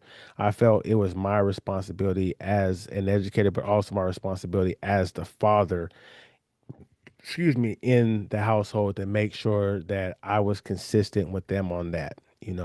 And so that might have been the only area of their life that I had zero wiggle room with. But let me ask you again, mhm. No, go ahead. I'm sorry. I'm sorry. Then I gotta ask you No, something. no, I was just saying it just again because I felt like we had the means and we had the resources, and there weren't any IEPs or anything that were actual documentable limitations that have to be considered with an individual education plan. It was just like you said, it was just had to do with effort and desire. And so, hey, we can fix those things. We just take everything else out the equation. Now you ain't got Yeah. nothing but time. Hey, well, yeah, hey, man, trust me. Hey, I got to the point where I got tired of disconnecting the Xbox. So I was just like, just unplug the cords at the back. You can leave it in the room, and now the TV have the TV have the cord you can take out. I was like, because it Yeah. got to the point that shit kept going back and forth in my Hmm. closet. I was like, you know what? Now leave the TV, leave the Xbox, just give me the cords. Yeah. See, I used to get clever like that. I just take the joysticks. I'm like, All yeah, right, that too. Give me yeah. Hey, the now. joysticks would be in the trunk. You can put the game on and look at the screen, but you can't. Doom doom. Yeah, you had it. And I Yep, bet not, yep. and Hey, I bet not find out you borrowed a joystick from home because I also had another rule in my house. Like as the kids were younger and yeah, when they didn't have their own jobs, certain gifts couldn't just show the hell up in my house. It can't be a bike in my garage. That where does bike come yeah, from? Oh, my friend such and such let me take it back. yeah, yep. I'm with you on that, Oh, wait Jack. a minute. Where you get them sneaks from? After they started getting their own jobs and working, it kind of tailored off. But when they were like 13, 14, 15, I'm like, hey, young man, who jacket is that? Oh, Yeah, Kareem said I could call his dad up right now. Mm-mm. You don't wear nobody else's clothes that I don't know. yeah. No, I'm But with you on that. so as we talk about, and this is primarily recognizing you have a son and a daughter, but kind of keeping it into the role of fatherhood and how it really shapes manhood. Now that you have a grown man for a son, how do you parent, if that's the right word, a grown man while recognizing the manhood in him? Oh man, I'll tell you what, Because you man. still gonna because if you're 100 and he's 75, you're still gonna be dad. Yeah. And I See, saw I had. someone and I saw Go some ahead. on TV where this lady was like 90 something and her son was like 69 and he was dying of cancer. And as a parent, I still cried watching this 90-year-old mother cry as she's sitting in hospice with her son, who's not a baby, but that's still her baby. Yeah, yeah. I understand. I understand that.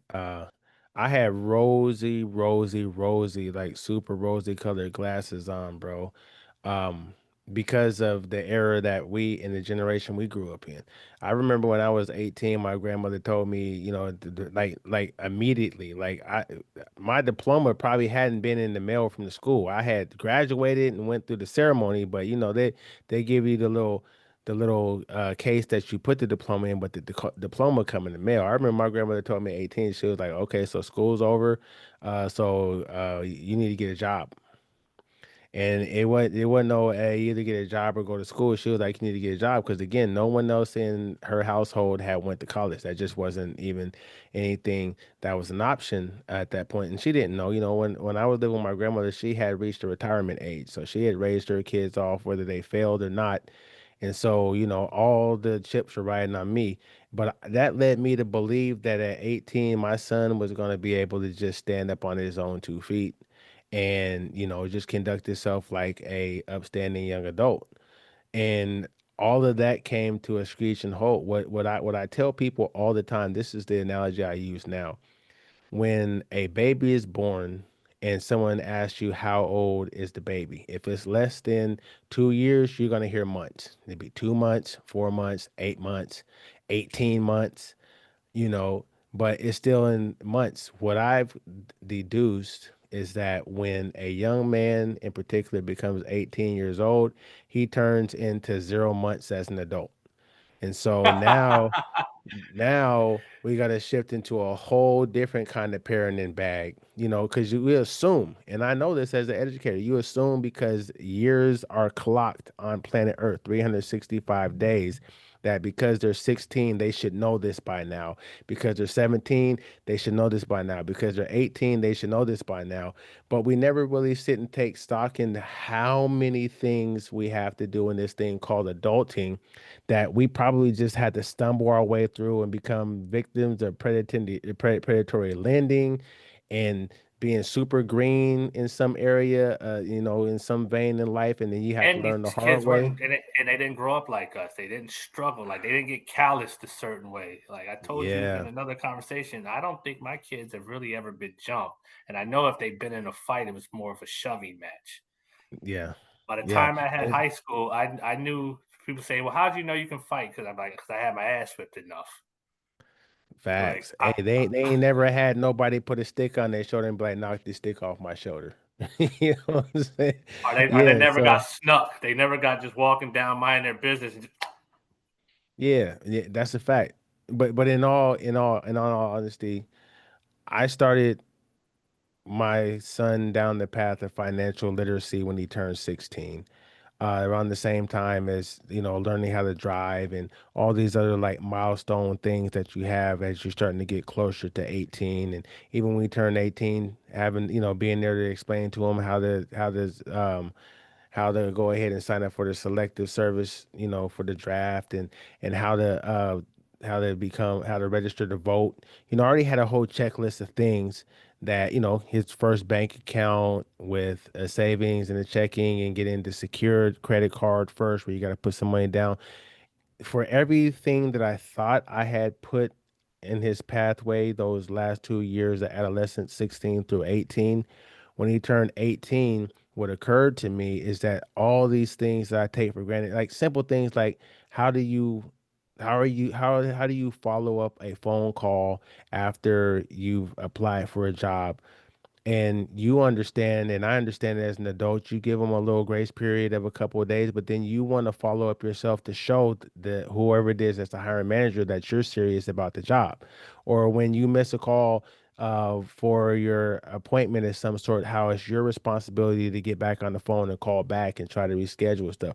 What I realized is, like I said, he started out at zero, 1 month as an 18-year-old, 18 and 2 months old, 18 and 6 months old. So it started it, it started to disappoint me for a second because I was like, I thought when you turn 18, man, I'm gonna just kick my feet and just be the pops that be like, hey, you know what I'm saying? If you need me, I'm here. But I'm gonna just, get back into. That this is gonna be me starting my life over again. You know what I mean?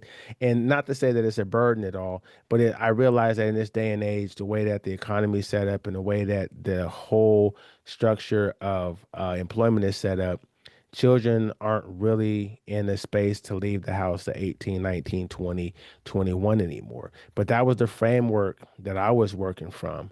And so, as much as I would find myself saying to him, son, by the time I was your age, I was overseas, or by the time I was your age, I had this, or I had made this mistake, I realized that every single thing that he's experienced is still a new thing for him and something I've probably done 1,000 times. So, I had to figure out how to become more patient with him to be able to give him opportunities to make his way. Now, one of the things that was important to his mother and I, and we did it symbolically. When both of our children turned 18, we gave them their bodies back to them. We're like, you're going to make all the decisions about your life from this point forward, and we're going to try to help steer you in the right direction. But if you make the bad decision, we're going to let you do it because at the end of the day, I don't want either of my children telling me that their life is miserable because they did this because I made them do that. I didn't want to be on the hook for that. I felt like we had put enough good foundational seeds in them when they were younger that they have a good they have a good temperament, they're sharp and all that stuff. But with my son,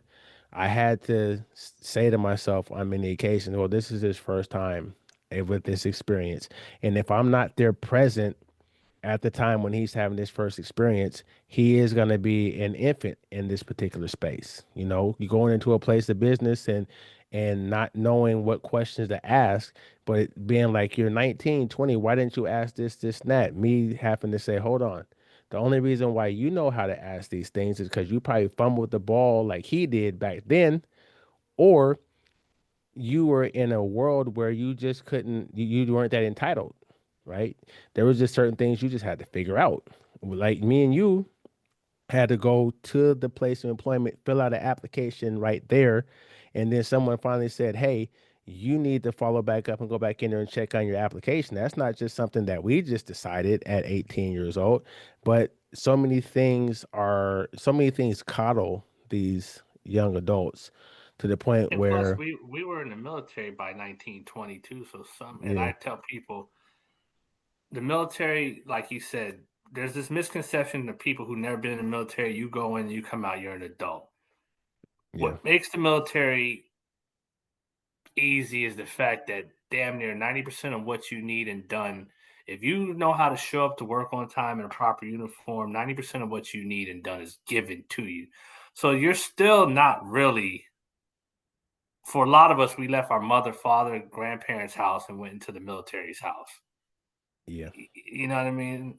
yep. Yeah, They already had it set up. Yeah, there's a level of accountability that if you don't do this, there's a consequence. But generally speaking, like the military is the only place I've been in that'll tell you they want you to clean the office and then go give you, and the mops are over there and the soap is over there and the hot water's here. And when you're done, come let me know. So it ain't a whole lot of autonomy in that either. Like, so when you're yeah, talking about, well, when I was 20 and I was, you yeah, got someone put you on a plane and told you when you yep. get here, you're gonna go see and such picks you up and be like, hey, this is your room. We will be here tomorrow at 6 a.m. so you can be here. Have this uniform on. Yeah. No, yeah. And so, that realization that I mean, that has definitely become a realization to me. And so, like I said, it has helped me to kind of develop the posture that I currently sit in, which is I want to be present for anything that they need me present in. But for the things that they don't need me present in, I'm here just in case. I'm in that glass where it just break in just in case you need that. But we started raising them more in an autonomous fashion, and coupled with the make sure you learn through the little bit of growing pains, but still understanding that their growing pains are nothing like our growing pains. Their growing pains are, oh, well, you missed this. Okay, well, let's just reschedule this with another person because there's more than one person or one way to get something done. Sometimes, when we were coming up, it was just one shot. You only had one shot to blow. And if you didn't, then you just missed out. So, for me, with my son, I've settled into the fact that every single day could be a potential first time for him. And so that allows me to exercise and give him grace. But I will say I'm still adamant about him being able to understand context clues and cause and effect. And so I don't want him just stumbling around through life, just taking things as a one off or in isolation. And so I talked to him about things like punctuality, about being assertive, how to advocate for yourself, how to be professional in spaces to being professional, but not losing your full identity, how to bring who you are into any and every space that you go into, not feel like you have to conform. And he's always had an individuality kind of mindset. He's always had that thought process that if too many people went left, he wants to go right. He just never really has felt comfortable being in the herd. And so he's made it easy in some senses, but the thing is that I'm trying to now prepare him. Well, I've been for the last couple of years trying to prepare him to be able to be self-sufficient and to be able to stand up on his own too. But living in the state of California, where the cost of living is so high, that's really, really been the challenge because there aren't that many instances in Southern California where you get out of high school and you have a skill set that's going to lead to you being able to get at your own apartment on your own because apartments are starting at $2,200 and minimum wage or entry level jobs are not paying enough for you to pay $2,200 for an apartment or $1,700 for a studio. That's in a neighborhood that if you ain't grow up, can you fight? Yeah. Like we have people here in DC and they'd be like, oh yeah, like my son was looking at an apartment for like 2,300. I was like, you can't fight, so you don't need to live over there. Yeah. Yeah, You living ain't in the places that are like us, yeah, places where we're accustomed to being is like 28. Yeah. like I told my son, I was like, you grew up in a different price point, and if I was your age, I could live over there, but you can't fight. Yeah. Um, it's interesting you said that. You said something like how to keep a sense of their self, but also understand punctuality and how to play in the world, which takes me to another point. What would you say then are the cultural ramifications of raising a black son in 2025 in the United States or in this world? Because you highlighted something that I would say goes into the line of like I've taught my children code switching. I didn't think I had to teach it, but I had to remind them there is a proper place and time for how you conduct yourself and who's around it. You need to be mindful of that. And I have family members who that was a disagreement for us because they got to keep it real. And I told my kids because now they're young adults. I've cleared with my kids, especially my sons. You've kind of both of y'all have kind of exceeded my advice on what you should do because when I was the similar age, I was already in the military for a couple years. So a lot of my advice is anecdotal based off of what I think I would have done in similar situations. So I would ask you to look at the circumstances and to consider the people telling you what they're telling you. If they have a life that you think you want to live for yourself, then by all means take that on. But if it's someone telling you something and you don't see yourself living in their life, consider the source. So I Yeah. said all that to say a lot of words out just for you. How do you think the cultural ramifications are for raising a black son and how you either impressed upon your son himself or at least how you share when you're dealing with other young males? Well, I think that it's extremely difficult in 2025. And it doesn't come from a place of security or lack of security.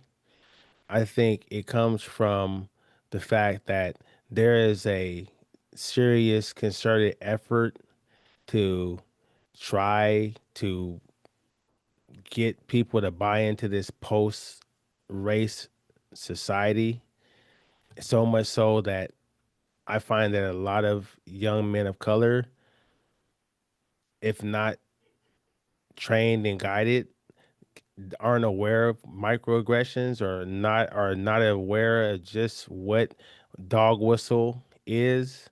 And so they're being groomed in and set to go out into the society that they think is so much more inclusive and so much more equitable just based on these things that are on the computer.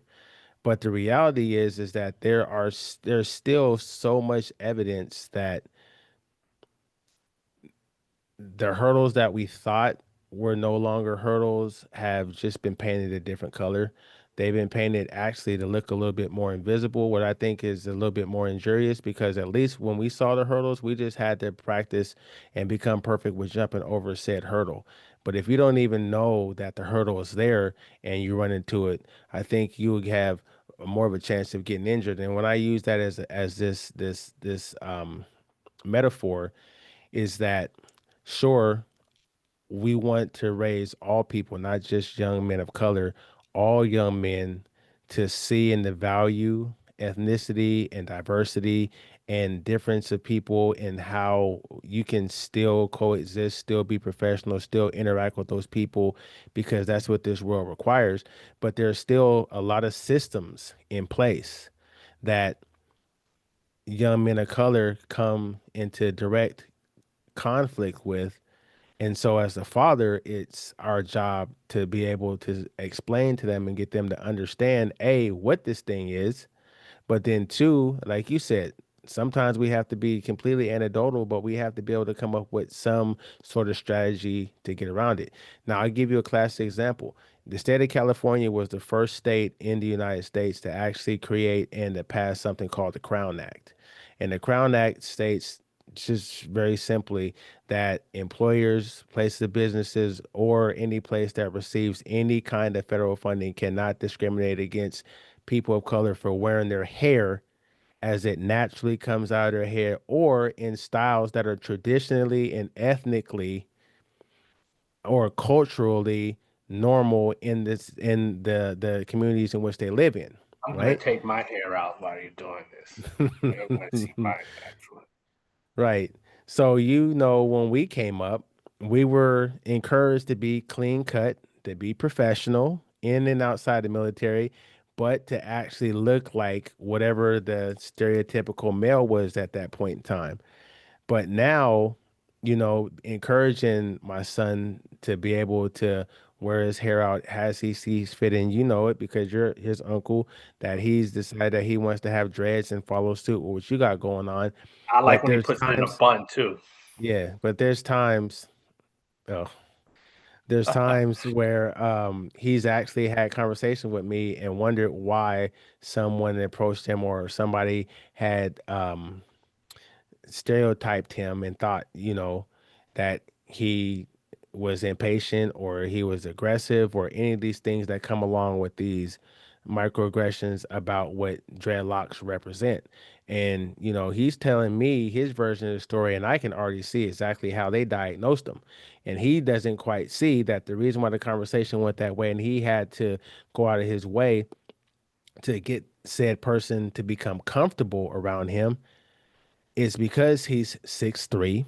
It's because he has a dominating stature, and it's because he has a face full of hair and he has dreadlocks because there are other individuals in those same spaces that are not received the same way or don't have to go through that same let me show you that I am a safe person in this space. And so that's the reason why I say it's harder is because I don't want him to become a prisoner of the past that we grew up in and to racialize everything for him because I don't want him to walk around seeing everything through a racial lens. That's what us 45 and above year olds have earned the right to do. But at 23, I want him to be able to walk into spaces with a great deal of optimism and a great deal of a sense of he can blaze his own trails and make his own paths. But that's still not the world that we currently live in. And so I'm preparing him for circumstances, for career fields, for paradigms of thinking that don't even exist yet and are going to come online in the next 2 years, 5 years, 10 years. And I'm trying to do my best the same way that no one in our parent group when we were kids ever prepared us for the internet because they didn't even have the concept of the internet. And so I look at it like that. I'm trying my best to give him some old school values mixed in with some anticipation type of values, but he's going out into a world that is completely foreign from the world that I grew up in. And it's going to be reimagined in the next 5 or 10 years. And so I'm just trying to teach him transferable skills, things that'll keep him able to adapt because at his age, he has to adapt. At the tender age of 48, I'm at the age where hey, listen, I'm galvanized in some of my thinking, and I done paid enough dues, and I done served my country. I did enough things where I could tell somebody to fuck off, and I don't care how they feel about it. But at 23, you still have to learn how to navigate and how to be able to build social capital. You know what I'm saying? So that's why I say it's a lot more difficult now because there's a lot more smoke and mirrors. Things were a lot more out there and in your face when we were coming up, and your parents just prepares you to be able to just deal with that thing that is overt. Everything now, with the exception of what our president has allowed to foment and foster, based on him being um, unhinged in many cases and off the rails. That does allow for others to follow suit, but there's still so much more smile in your face and hide a knife behind my back in this generation. And they live in a digital world where they care so much more about what happens digitally to them than what happens to them in their own physical life. And I call that the avatar effect. They're so much more worried about their avatar than they are their real human body. And so that's a little bit harder for me to be able to help him navigate through. But I try.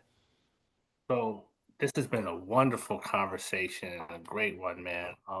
If you could share some developmental milestones in your own parenthood growth that you think could be relevant to another father? Like, for example, if we could box all this up into a self help guide, like you said, you wouldn't got when you found out you were going to be a father, what would you share that were some developmental milestones in your own fatherhood growth, and also what you would share to a younger man who's 20 to 25 about to be a father for the first time?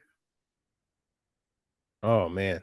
It starts with the awareness of emotional intelligence. I think that that's something that every man needs to learn how to develop, and in turn how to pass on to his son at some point.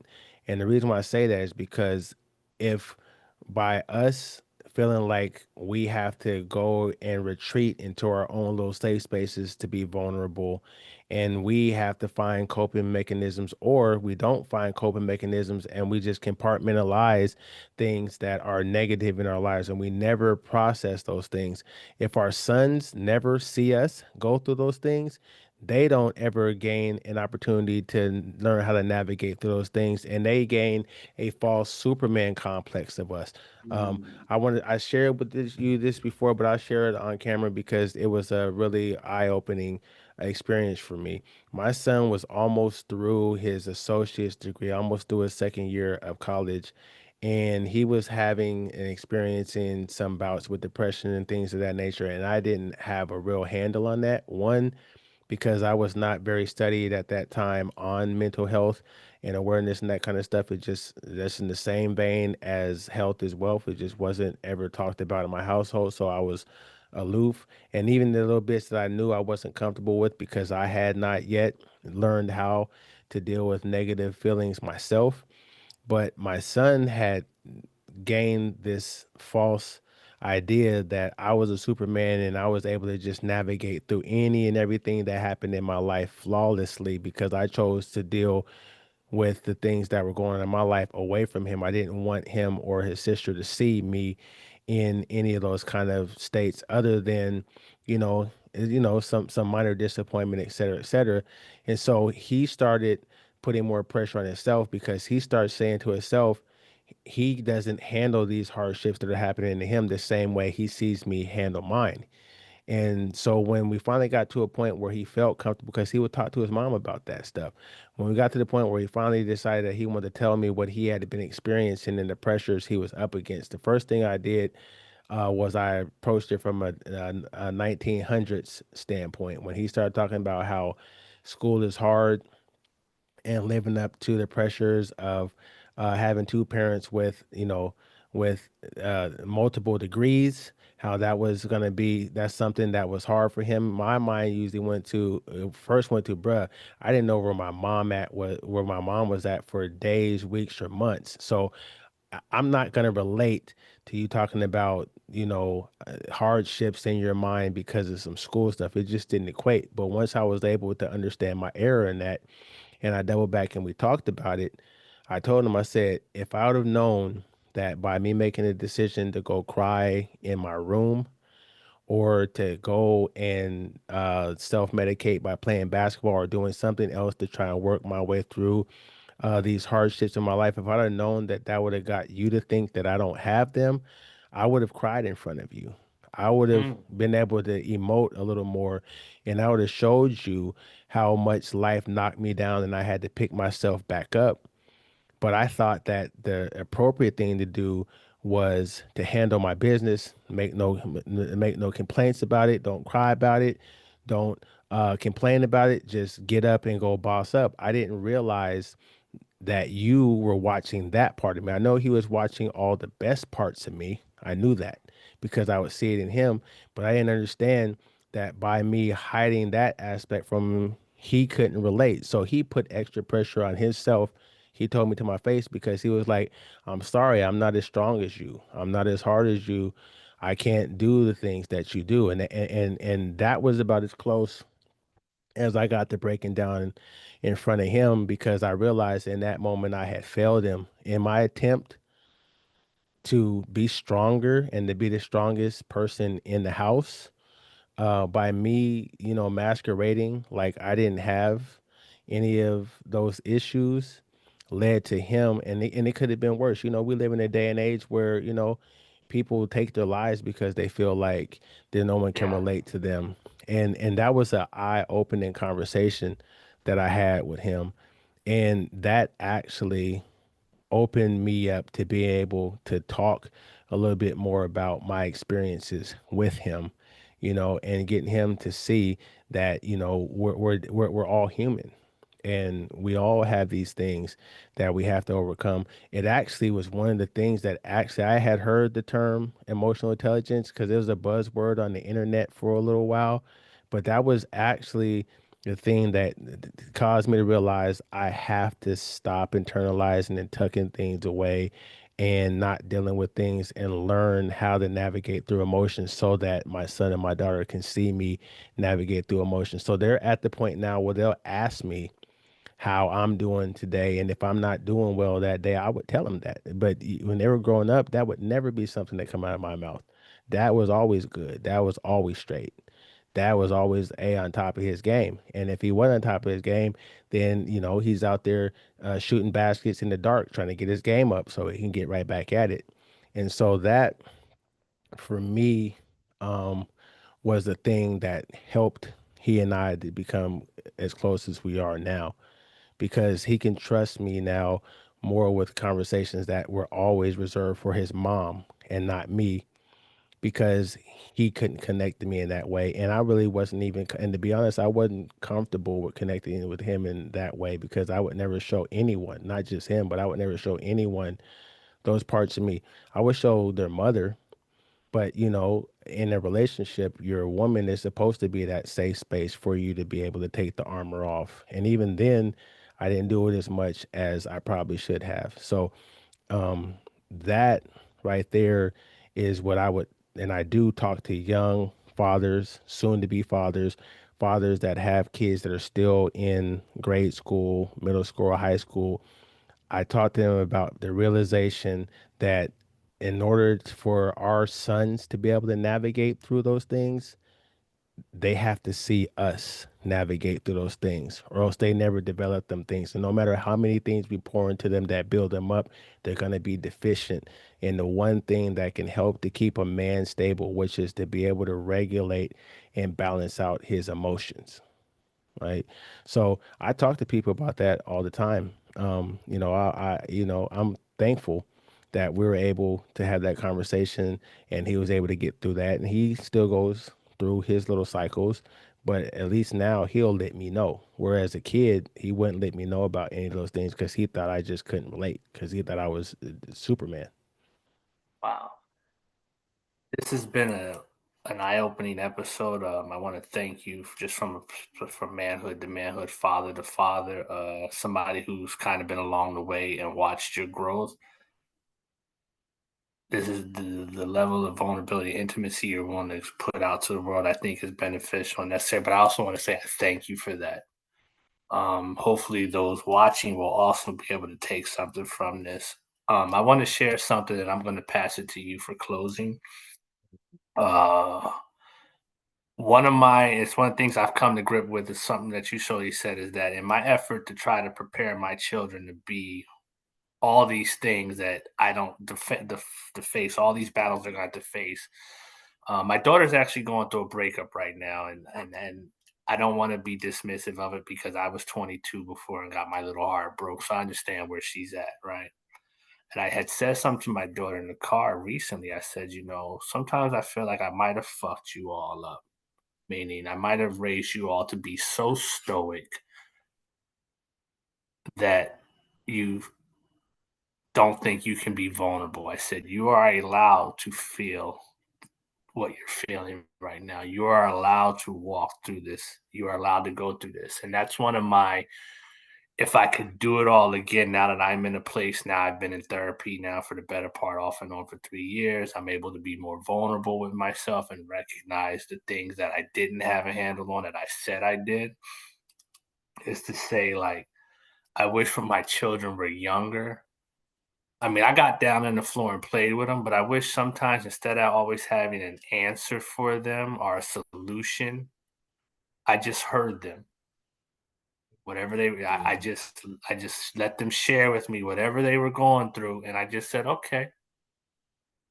Same. Not, "Well, that's interesting. Had you ever done that?" And, because in the space I was coming from, I thought I was helping them by providing them all of these things that I didn't have or that I wish I would have had, but sometimes now that I'm older, closer to 50, I wonder, like, okay, because my kids make great decisions. I'm very proud. And like I always say, fatherhood's one of those jobs where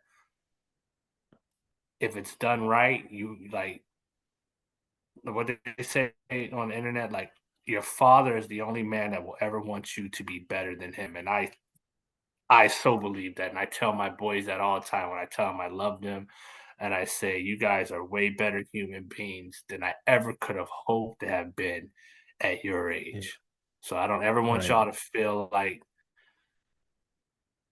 because some of the journey is you're not supposed to get it right. That's the journey. That's the beauty. And I remember telling my son one time, I said, even if I could take that from you, I wouldn't, because I'd be robbing you of your manhood and your destiny.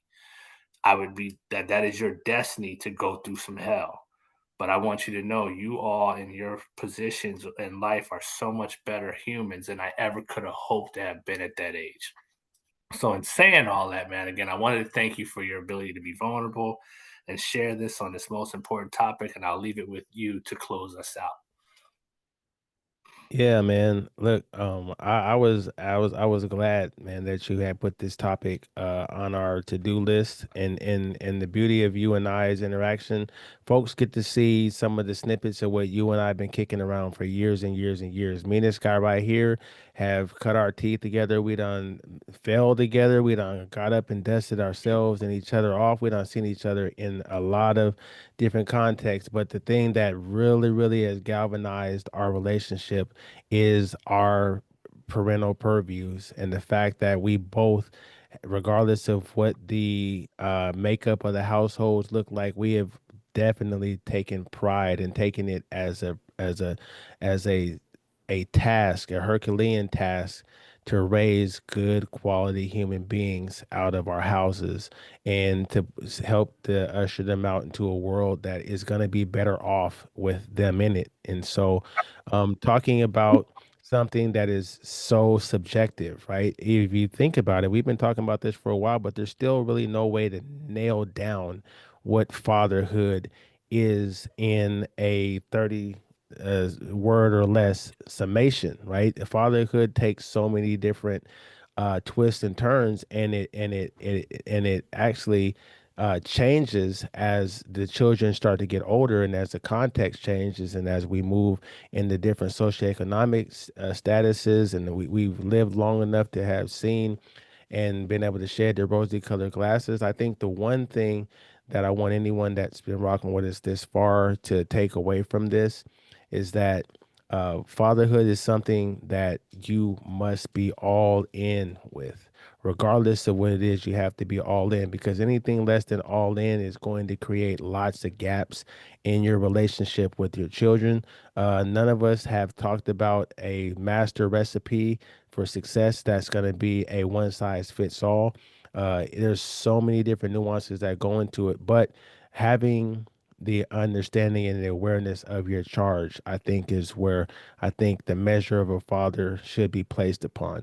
If the male in this position understands the responsibility and understands the assignment and is committed to working through the things that work out, and then also willing to look at the things that didn't work out and pivot and make changes and evolve as your children evolve. If you're not willing to do those things, then you're probably not going to get an A for effort on your father report card. And so, what I want to leave anyone that's still listening with is this: we know the statistics. We know the breakdown. We could have went to the Bureau of Labor Statistics and put all kind of statistics about what it looks like for children that don't have a father in the household versus those that do. But I think as a society, we feel it. We understand the impact. We understand how much of a divergence happens with one boy that has a father figure versus one boy that doesn't. So that transcends race, that transcends ethnicity, that transcends whatever they associate their gender assignment with, all those things. Just having a male that is 20 plus years ahead of you in the game, but is committed to sharing with you and pouring into you and trying to teach you how to become a better version of yourself. I think that is as close to the recipe as fatherhood as one could have.